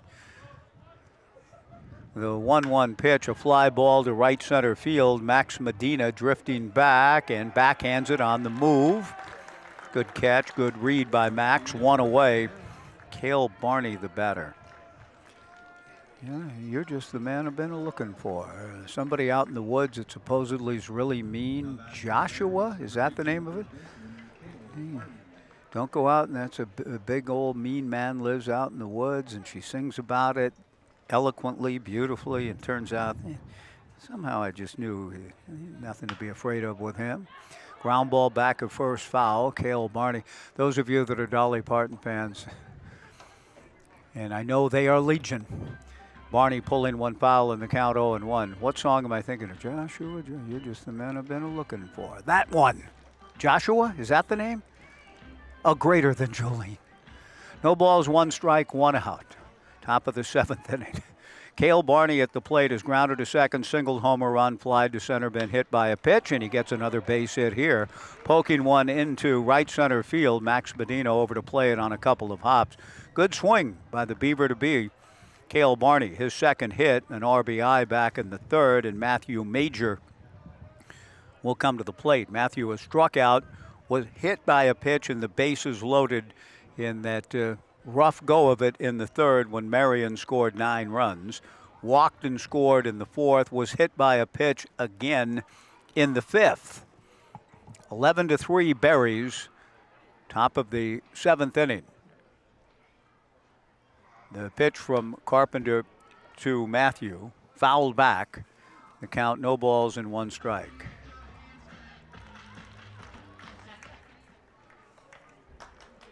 And the first thing I'll do when I jump in the car, look up Dolly Parton songs, because it's going to kill me to not quite remember. Joshua, you're just the man I've been looking for. Is that it? The strike 1 pitch in there for a strike in the count 0-2 to Matthew Major. And I apologize, I suppose, for the musical meditations, but I'm thinking now of Wilfred Brimley and Richard Farnsworth in The Natural playing Name That Tune during a New York Mammoths game. What were they called? Or that might have been Bang the Drum Slowly. The Mammoths, from here on in, I get on nobody.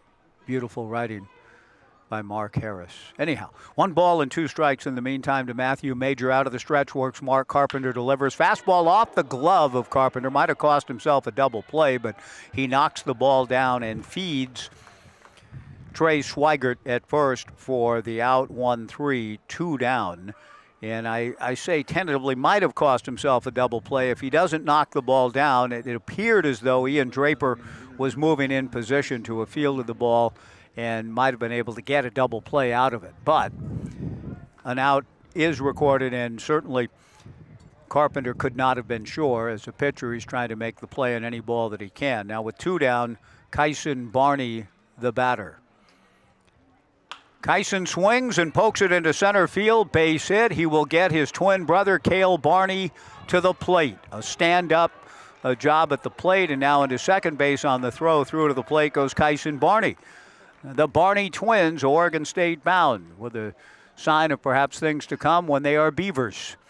With one brother driving in the other, Kyson Barney an RBI single to center field. It's now Marion 12 and the Knights 3, and as disappointing as that is, I'm sure for Mark Carpenter and for Knights fans, for those who favor the orange and black, and again, those fans in the community are legion as well. This is not a bad thing to see, with one Barney driving in the other. Kyson gets twin brother Cale home. Both have hits in the inning. Kyson with the run batted in. 12-3 Marion. Hudson Plora the batter, and Hudson takes high and inside, ball 1, 1-0.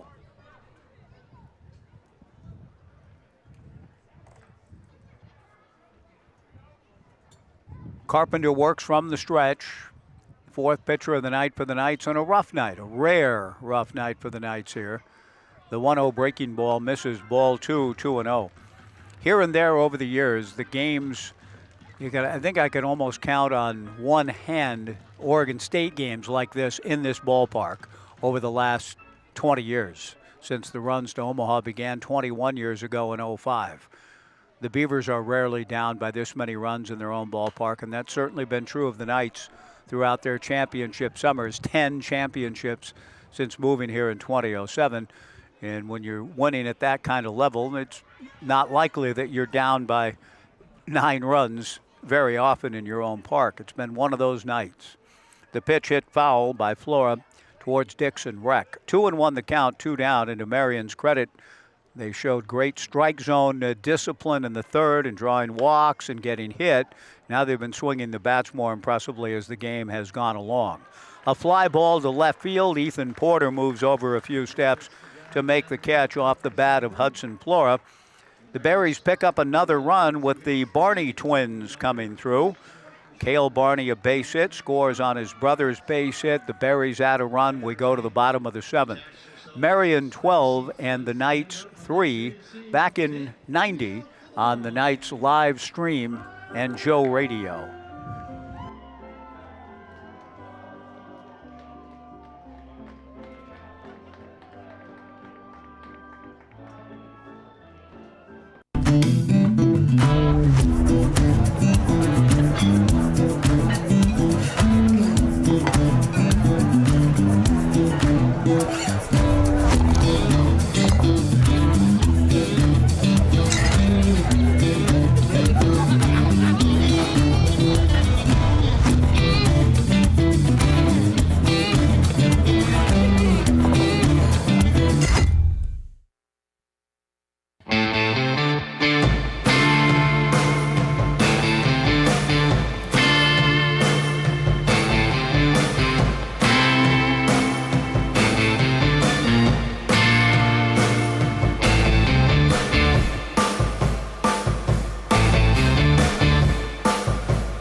Leading off the bottom of the seventh inning, our third baseman, second baseman, number 11, Ian Draper.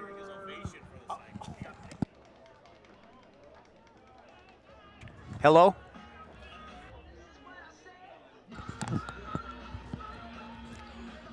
Bottom of the seventh inning, Ian Draper will step in against a new pitcher for the Marion Berries. Right-hander Ryan Hockman delivers to Draper. First ball swinging, a line drive to left. And right there to make the catch is Noah Scherer. One pitch, one gone. Ryan Hockman coming in, doing his job, up 12-3 by pitching to contact.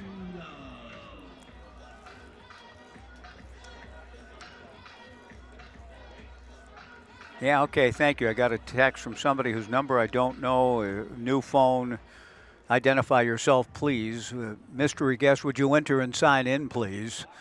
That's a throwback, too, but somebody writes me, and I don't know who it is. Dolly Parton wrote and sang the song Joshua in 1970. Thank you, thought so. It came to me late. Max Medina, the batter, but would love to know who it is that confirmed that. Please identify yourself so I can get you back into my contacts. I have a new phone. Max Medina at the plate, in there for a strike. The right-hander Ryan Hockman working on Max. Back in happier times, tripled in the bottom of the first. The Knights' first batter of the game tripled, and he scored one batter later. He wasn't necessarily a harbinger. 12-3 Marion here in the bottom of the seventh. Max takes down and in. Ball 2-2-2. We were talking about fast players and mentioned Pete Crow Armstrong earlier. The 2-2 pitch, young Ben Crockett, keeping me apprised of many things, tells me that Pete Crow hit for the cycle tonight. And during the ovation after, where was he? What base was it? Must have been a base hit. The pitch to Medina, a fly ball to left center field. Weidman over to make the catch. Two down here in the bottom of the seventh. 12-3 Marion. Joey Morasco to the plate. So young Ben, he hit for the cycle, and when he got to the fourth part of the cycle, where was he, on first base? So the single was the last part of the cycle. And while acknowledging the ovation, I assume it was at Wrigley Field, right? I mean, okay, at Wrigley. So the fans are cheering him on, which evidently they don't always do there. The pitch on the way, sprayed foul by Joey Morasco, and the count 0-1. According to Brooks Hatch, and I don't know the whole story on Pete Crow Armstrong, but he's been given the Richie Allen treatment. Richie getting booed by his home fans many times. Pete Crow Armstrong engaging and yelling at fans. The 0-1 pitch hit foul. Well, while the fans were cheering him for achieving the cycle, he got picked off at first base. So the cheers may have quickly turned to jeers unless the Cubs were up really big. I don't, you know. It was a 5-4 game, so he hits for the cycle. The Cubs were ahead 2-1, and while getting cheered for achieving the cycle, he gets picked off. And so quickly those Cubs fans, yeah, get out of there, you bum. The strike two pitch. Oh, that's the life of a fan, to be sure. Joey Morosco takes outside, 1-2 the count. The 1-2 pitch is behind Joey on a breaking ball from Ryan Hochman to the backstop. 2 balls and 2 strikes with 2 down. The Knights trailing 12-3 in the bottom of the 7th inning. And again, I repeat, the Knights trailing 12-3 in the bottom of the 7th. So we're talking about Dolly Parton and Pete Crow Armstrong. The 2-2 pitch, missing outside ball 3-2. It's, again, a rarity for the Knights to be in this kind of position in any ball game, particularly here at home. We look forward to a bounce back tomorrow night with Nanaimo in town. The pitch to Morosco, rope to left field, base hit. Joey's had himself a pretty good ball game in the midst of what has been a less than pleasant night for the club on the field, down 12-3. Joey, an RBI ground out in the first, doubled and scored last inning, and gets a 2-out single to left field here, bringing Archer Horn to the plate. And we are looking to the south and southeast from our vantage point here at Goss Stadium at Coleman Field. But I'm just sensing by looking in that direction, the colors of the sky that way, methinks you must be, those of you who can see it, enjoying a spectacular sunset tonight. It just has that kind of feel and look. I'm looking at the brick buildings of Dixon Rec as I look over my right shoulder and can't see what you may be seeing. But I hope that you're savoring a beautiful sunset on this 15th of June, a gorgeous night here at the ballpark to be sure. Archer Horn, the batter, a throw to first, and back to the bag goes Joey Morosco. 1-1 to Archer, who has popped to short, walked, and singled to center. He scored a run last inning. 12-3 Marion, bottom of the 7th, breaking ball strike from Ryan Hochman. The count 1 ball and 2 strikes. Trey Swigert, the on-deck hitter. The pitch to Archer is swung on and missed. Strike 3 to end the inning. The Knights get a 2-out single from Joey Morosco, and that's all. We go to the 8th on this warm, summer-like night. We're not quite to summer yet. Got a few days to go, but it certainly has felt all of summer today in the mid-90s, but cooling off beautifully here at the ballpark. We go to the 8th, Marion 12, the Knights 3, back in 90 with a new pitcher coming in for the Knights on the Knights live stream and Joe Radio.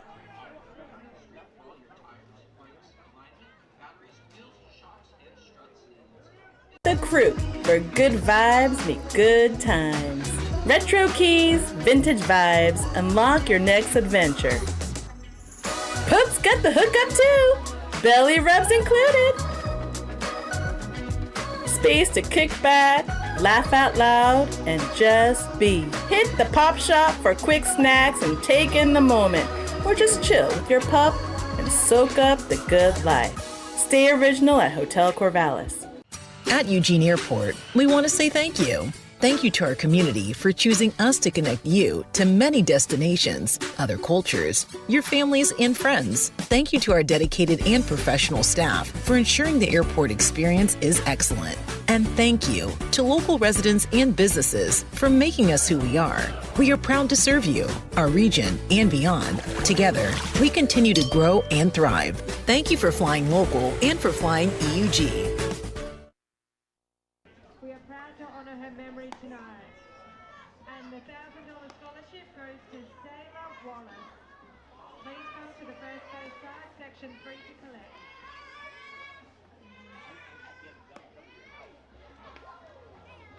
New pitcher for the Knights is number 32.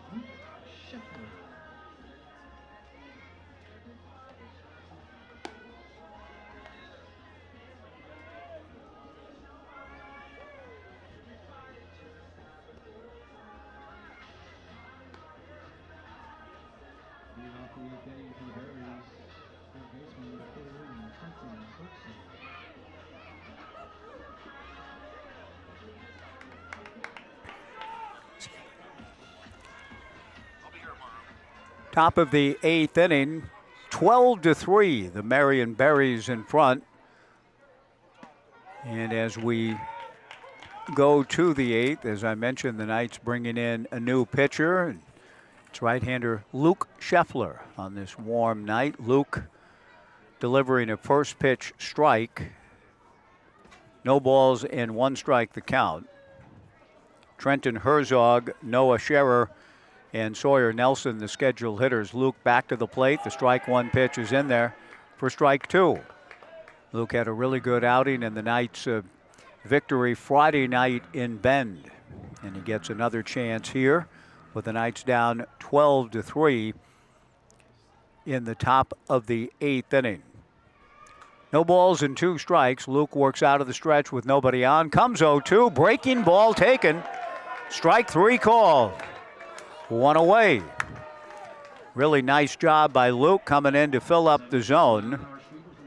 He's 1-0, making his 5th appearance. 6 2/3 innings, has allowed just 1 hit, 4 walks, and now 5 strikeouts. Teams are hitting .050 against him. 1 away in the top of the 8th inning. A 3-pitch punch out of Trenton Herzog. Noah Scherer, the hitter.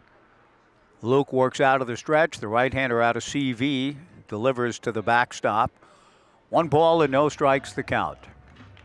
From Crescent Valley High School to Linfield.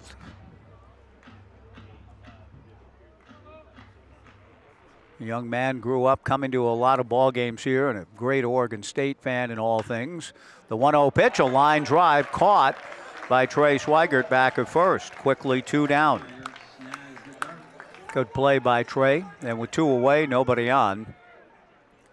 Sawyer Nelson, the left-hand hitting shortstop, will be the batter.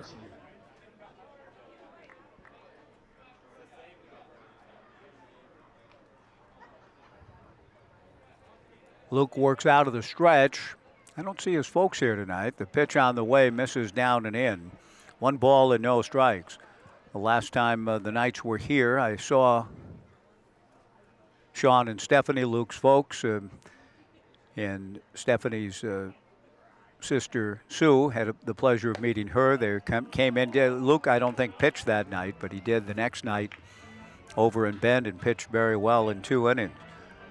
The 1-0 pitch missing for ball 2. 2 balls and no strikes. 2 outs, nobody on. Top of the 8th, 12-3 Marion.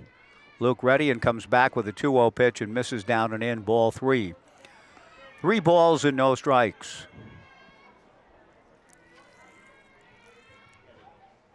The Knights getting back in reasonably good time last evening, making the trip across after winning the rubber game of the 3-game series in Bend. The 3-0 pitch is low for ball 4.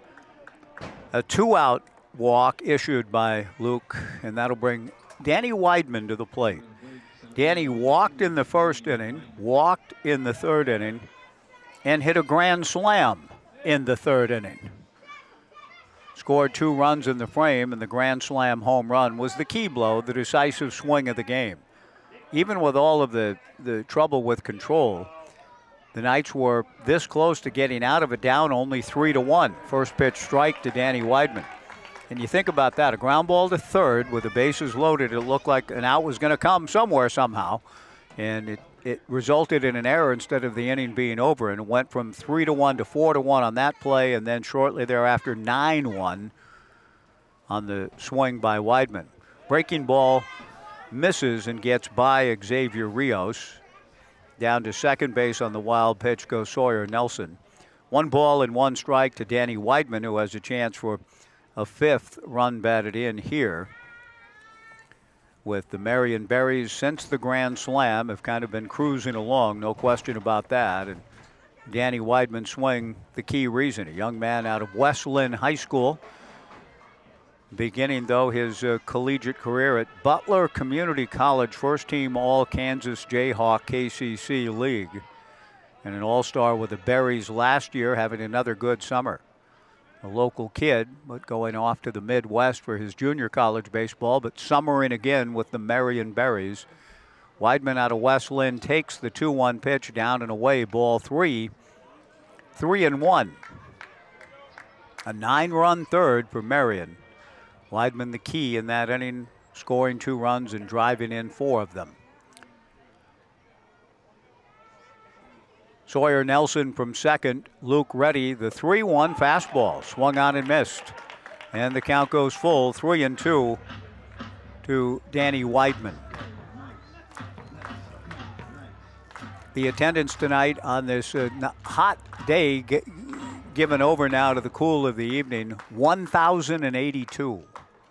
Pretty good crowd given the high heat all day long. The 3-2 fastball taken, strike 3 called to retire the side, and Luke Scheffler strikes out 2 of the 3 outs that he records, mixed in a walk along the way, but an excellent pitch to Weidman to get him looking. 2 called third strikes for Luke here in the 8th. We go to the bottom of the 8th.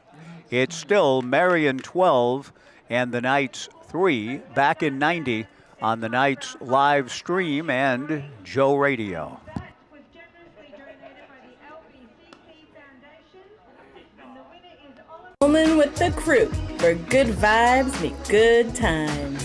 Retro keys, vintage vibes, unlock your next adventure. Pope's got the hookup too, belly rubs included. Space to kick back, laugh out loud, and just be. Hit the pop shop for quick snacks and take in the moment, or just chill with your pup and soak up the good life. Stay original at Hotel Corvallis. At Eugene Airport, we want to say thank you. Thank you to our community for choosing us to connect you to many destinations, other cultures, your families, and friends. Thank you to our dedicated and professional staff for ensuring the airport experience is excellent. And thank you to local residents and businesses for making us who we are. We are proud to serve you, our region, and beyond. Together, we continue to grow and thrive. Thank you for flying local and for flying EUG.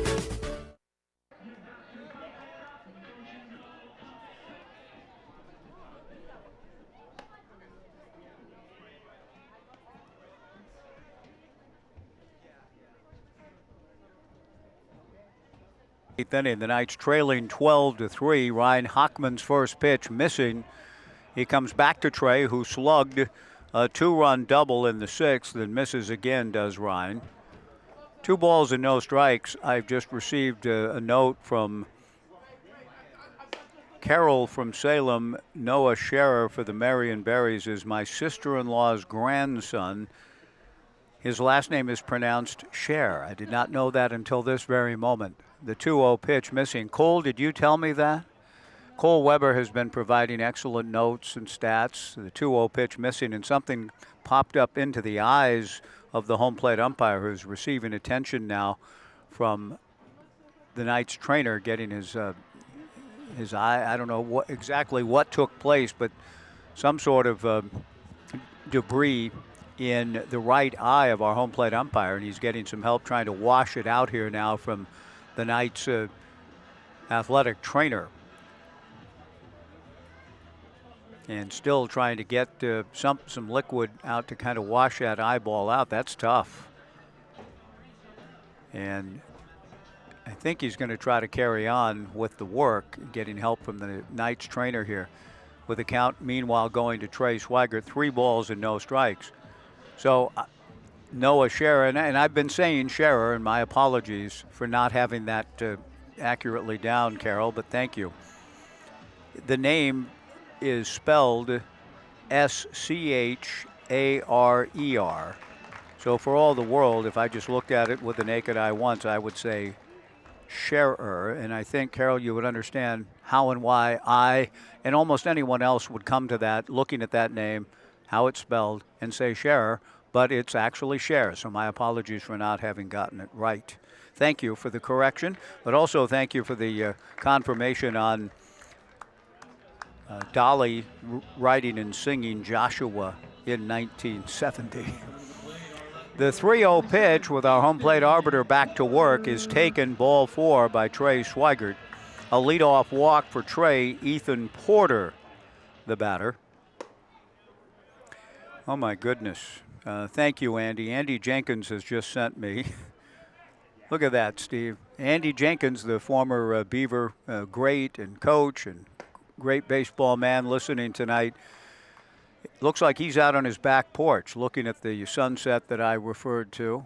And Andy does look beautiful. Thank you. I thought it was. Thanks, Andy, for listening. The pitch on the way to Ethan Porter, the breaking ball swung on and missed. A leadoff walk for Trey Swigert. The count goes to 1-2 to Ethan, who has walked and struck out twice. Ryan Hockman from the stretch. Breaking ball just missed, and that evens the count at 2-2 to Ethan Porter.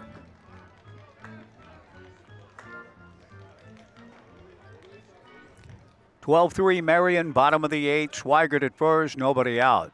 Ethan swings and lifts one foul between the Omaha Room and Dixon Rec, a little beyond the confines of what, there's no signage down there. You don't walk in, hey, which way's Urchin Alley?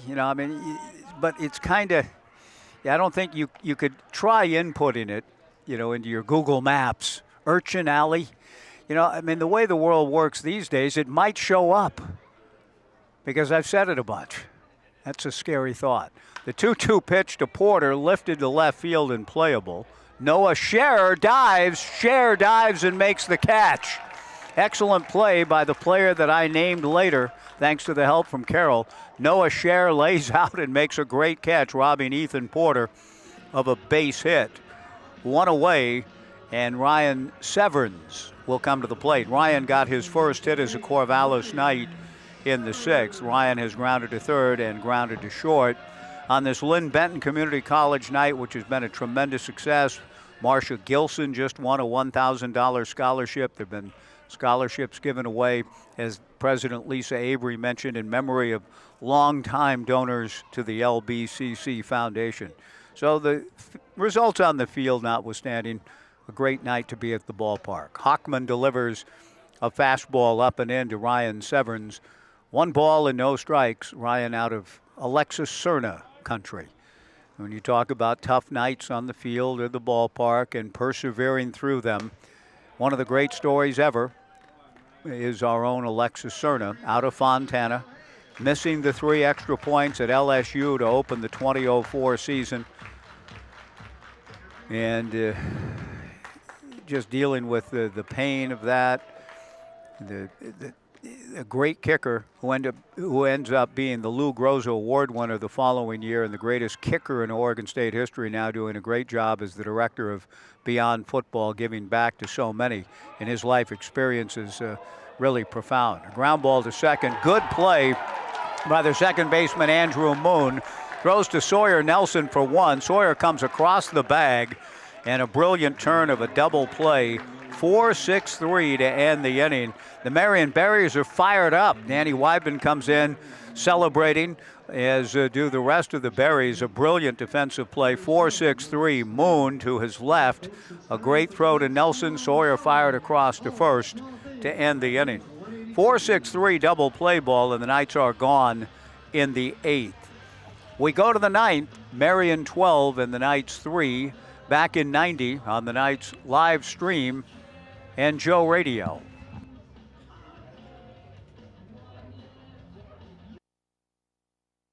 Crew, where good vibes meet good times. Retro keys, vintage vibes, unlock your next adventure. Pope's got the hookup too, belly rubs included.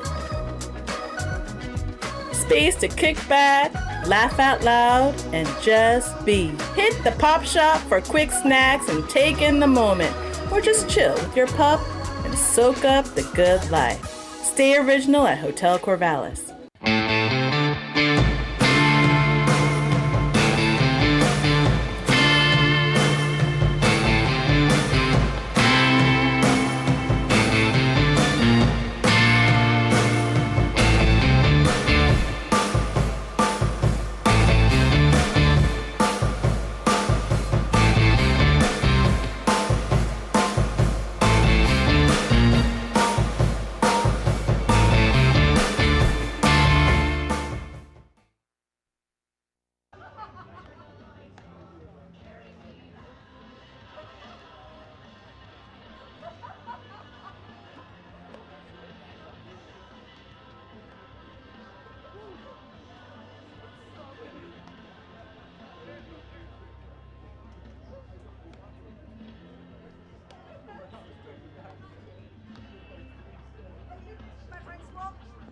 your principal.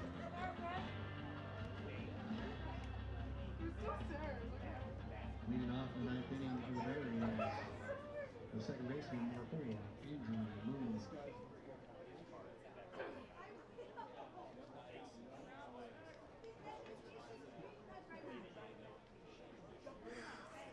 We go to the top of the ninth inning. Luke Scheffler on for his second inning of work with the Knights trailing Marion 12-3. Luke's first pitch, fastball for a strike.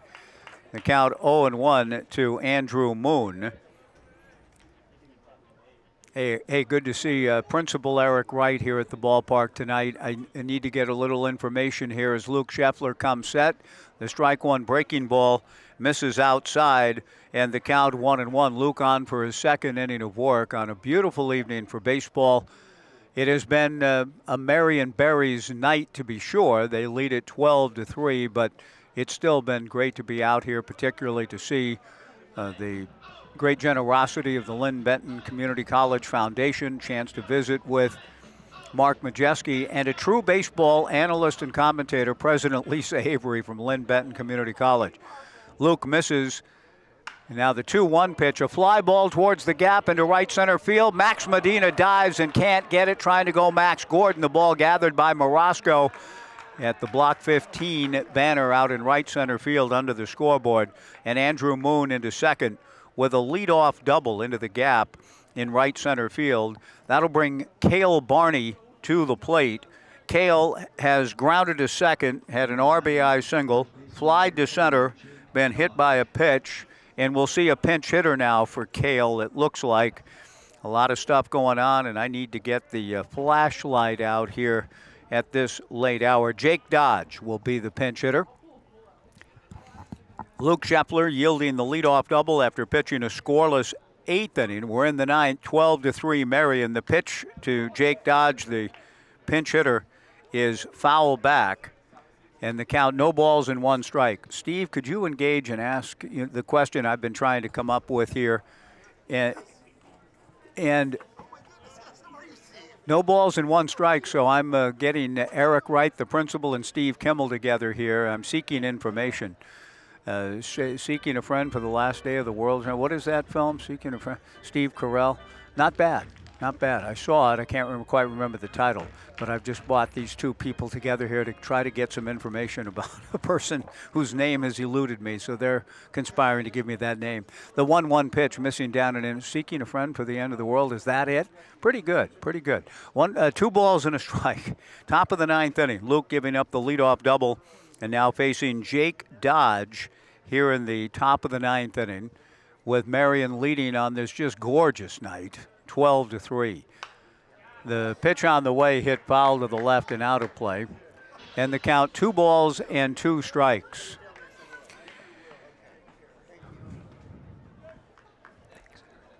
Two and two the count with Matthew Major on deck. 2-2. Luke to the plate, breaking ball down and in. 3 balls and 2 strikes.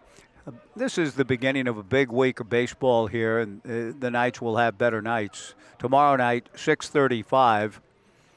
Another ball game here Wednesday. Nanaimo here Tuesday, Wednesday, and Thursday. Edmonton comes to town.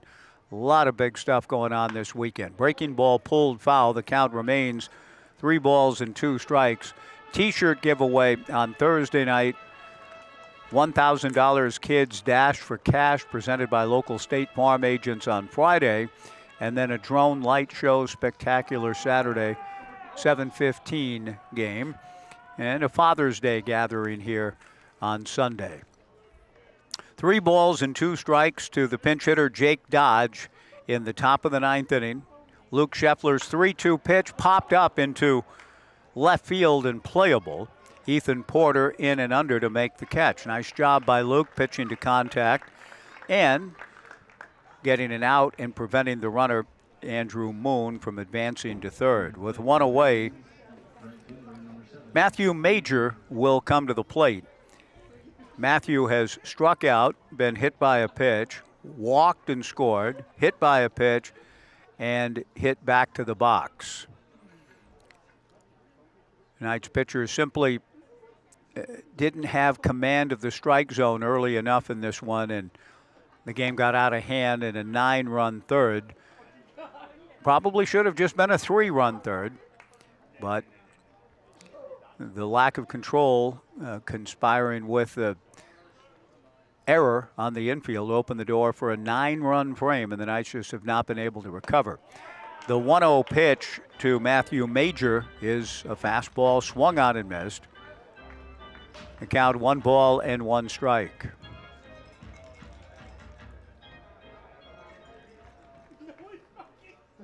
Knights pitchers tonight have walked 12. The 1-1 pitch in the turf off the chest protector of the catcher, Xavier Rios, and on the wild pitch into third base goes Andrew Moon. 2 balls and a strike.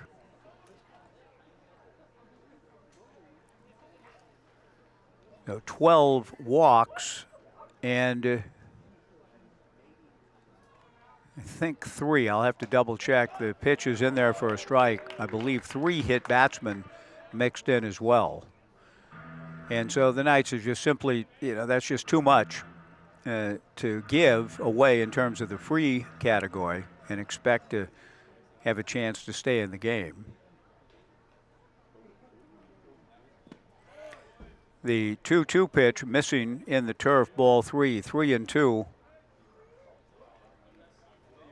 to Matthew Major in the top of the 8th inning. 12-3 Marion.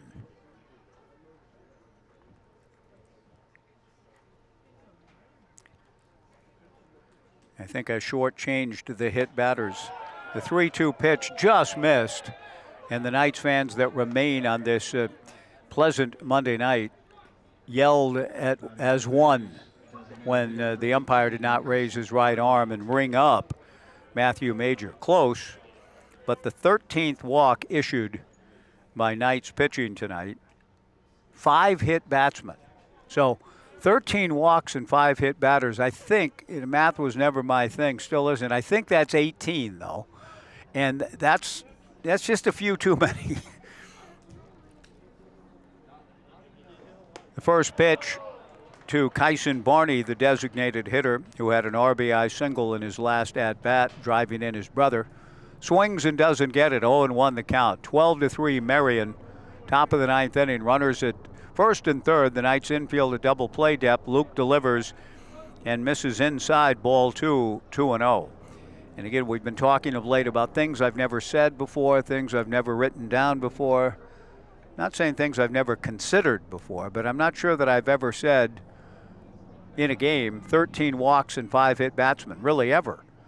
The pitch on the way, swung on and missed. Good pitch by Luke, and he's ahead of the count. 1-2 to Kyson Barney, with Andrew Moon at third, Matthew Major at first, and 1 out. And that indeed is the aberration for Knights baseball through the summers, certainly this year, coming in at 9-5, winners of 4 of their last 5. Scheffler ready, and Luke's 1-2 pitch. Breaking ball chopped back of third, a foul ball under the glove of Knights third baseman Ryan Severns. The count remains 1 ball and 2 strikes. It is, quite honestly, right now about as quiet as I think I've ever heard the ballpark. Okay, there we go. Almost on cue, somebody recognizing that gets a little of the canned organ music going. At Long Beach State this past spring for Beaver baseball, I was sitting within about a yard of the live organist at LB at Long Beach State, their version of LB.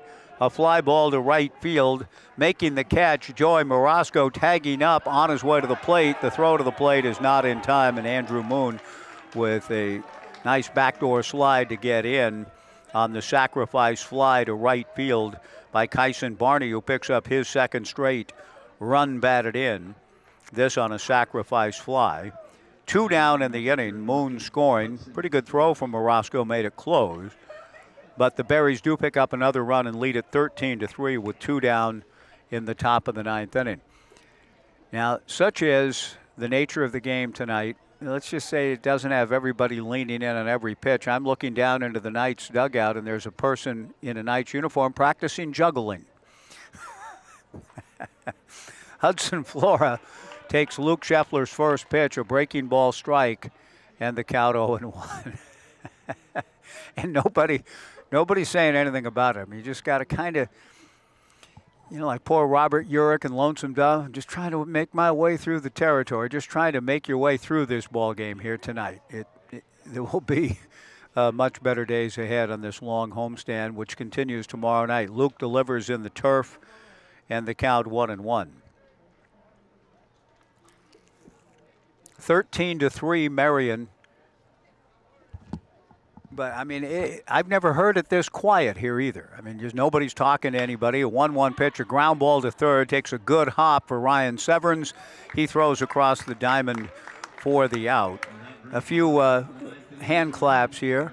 And Anthony Burgess in his one-hand clapping character. There are two hands clapping and a few more as we go to the bottom of the ninth. A long night for the Knights. And it'll soon, one would think, be coming to an end. The Knights will look to be bouncing back tomorrow. But one more big scholarship to give away and a new pitcher coming in from Marion as we go to the bottom of the ninth. And that juggling practitioner now showing his talents to the fans that remain juggling out in front of the Knights dugout as we go to the bottom of the ninth. 13-3 Marion back in 90 on the Knights live stream and Joe Radio.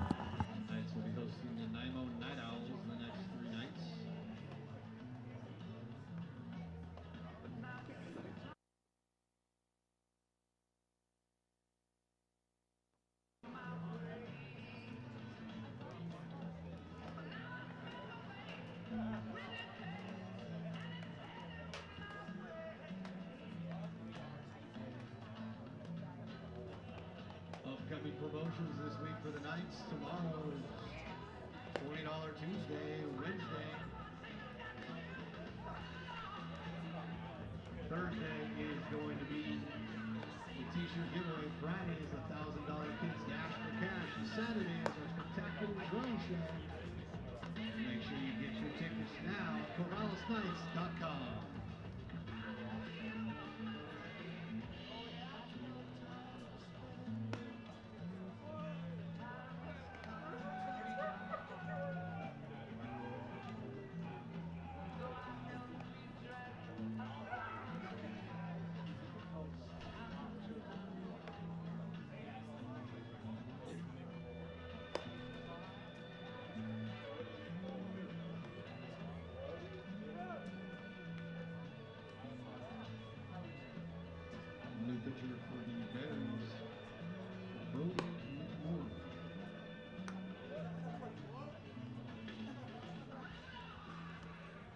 Bottom of the ninth inning.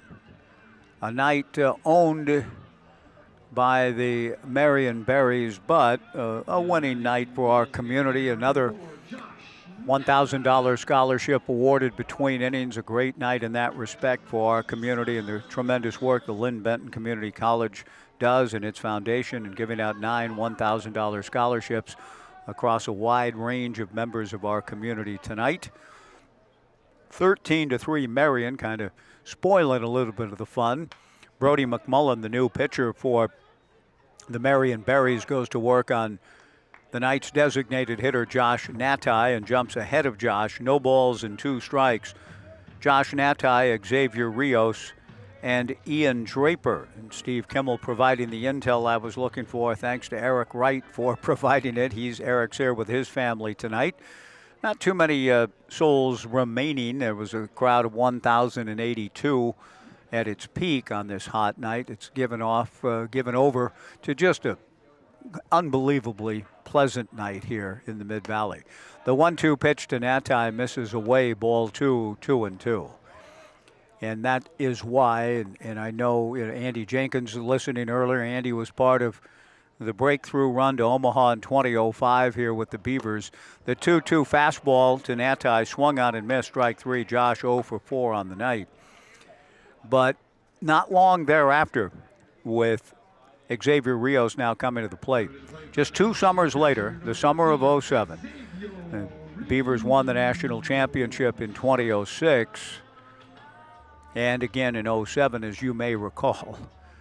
But after the national championship summer of 06, so kind of a long dream realized by Dan Siegel and working in close connection with head coach Pat Casey. Hey, Goss Stadium is such a jewel, and it just sits empty on these gorgeous summer nights. Let's do something about that. And behold, the Knights coming to this community in the summer of 07. What a wonderful relationship it's been. The Knights in Oregon State, the Knights in Lynn Benton Community College, and the Knights in our community all the way around.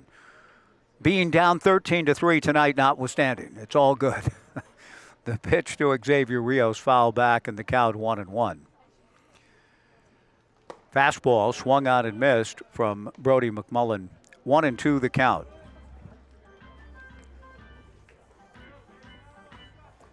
.635 again tomorrow night and Wednesday. Nanaimo coming to town. We've got our friends from north of the border, the connection for the next two series. Nanaimo tomorrow, Wednesday and Thursday, and then Edmonton in town Friday through the weekend. A lot of big stuff going on, and we hope to see you here. 2-2 pitch to Rios, a ground ball to the left of the shortstop, Sawyer Nelson. He throws a one-hopper across that's dug out on a good play at first by Jake Dodge. Good pick.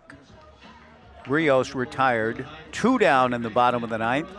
And the Knights are down to their final out. Ian Draper will be the batter.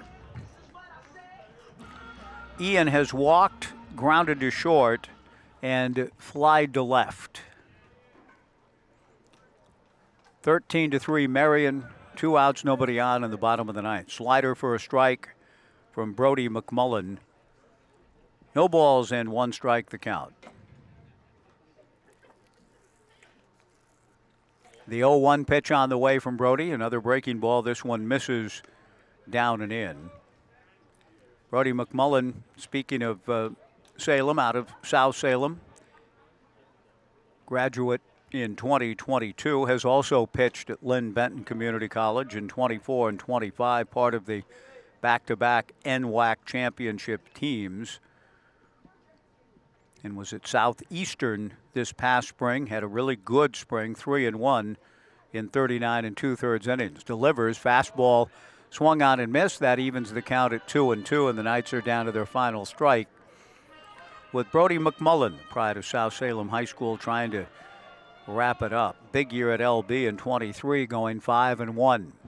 2 balls, 2 strikes, 2 outs. Brody to the plate, fastball a little bit low, ball 3, 3-2. The operative phrase therein is a little bit. Certainly not by much. But the integrity of the man working the game such that no matter what, down 10 runs, 2 outs, nobody on, I don't think it would hurt anyone's feelings to call it a strike. He didn't think it was. He called it as he saw it. And the out's going to come right here anyway. A 3-2 pitch, a fly ball to center, and the man who had the game's biggest swing, fittingly, puts the game away with a catch out in center, namely center fielder Danny Weidman makes the catch. The Knights go in order. A quiet night for the Knights, and one of the more quiet ones I've seen at the ballpark through these summers, and the final score would indicate as much, with the Marion Berries taking control early with a 9-run third when the Knights pitchers just simply couldn't control the zone. The Knight pitchers end up walking 13 and hitting 5, and that adds up to a Marion Berries 13-3 win. 13 runs, 8 hits, 1 error for the Knights. 3 runs, 6 hits, and 2 errors. The winning pitcher for the Marion Berries is Dax Teixeira, and the loss goes to a tough luck outing for Jake Brand, who just simply couldn't get his control going in the third. But there will be better nights for Jake. There's better nights ahead for the Knights this week in the homestand, and we hope you'll join us. Danny Weidman, the key night for the Marion Berries, who improve to 7-8. The Knights dropped to 9-6. Weidman scored 2 runs in that 9-run third, drew a walk, and then came up later and hit a grand slam that essentially settled the game right there and then, putting the Berries up 9-0. They go on to win it 13-3 to salvage the final game of the 3-game series.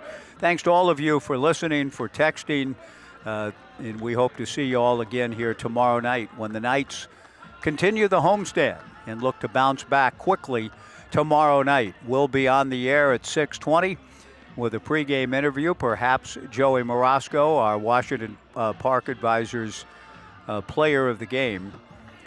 But whatever the case, we look forward to seeing you here tomorrow. As things cool off a little bit, temperature in the mid-80s, the Knights will try to heat things back up from an offensive standpoint and get back on the right track. For our crew tonight, Everett Bartee and Brian Thomas, under the leadership of Brian Brucker, I should say. I get Billy Buckner comes to mind, and I think of Quinn Buckner. Brian Brucker, there's a third variation, the supervisor of our great young people working on the live stream. For all of the above, this is Mike Parker thanking you for joining us, and for Mark Majeski and President Lisa Avery. Thanks for joining us. We'll do it again tomorrow night. Again, our final score, Marion 13 and the Knights 3. Talk to you tomorrow night right back here on the Knights live stream and Joe Radio. So long, everybody.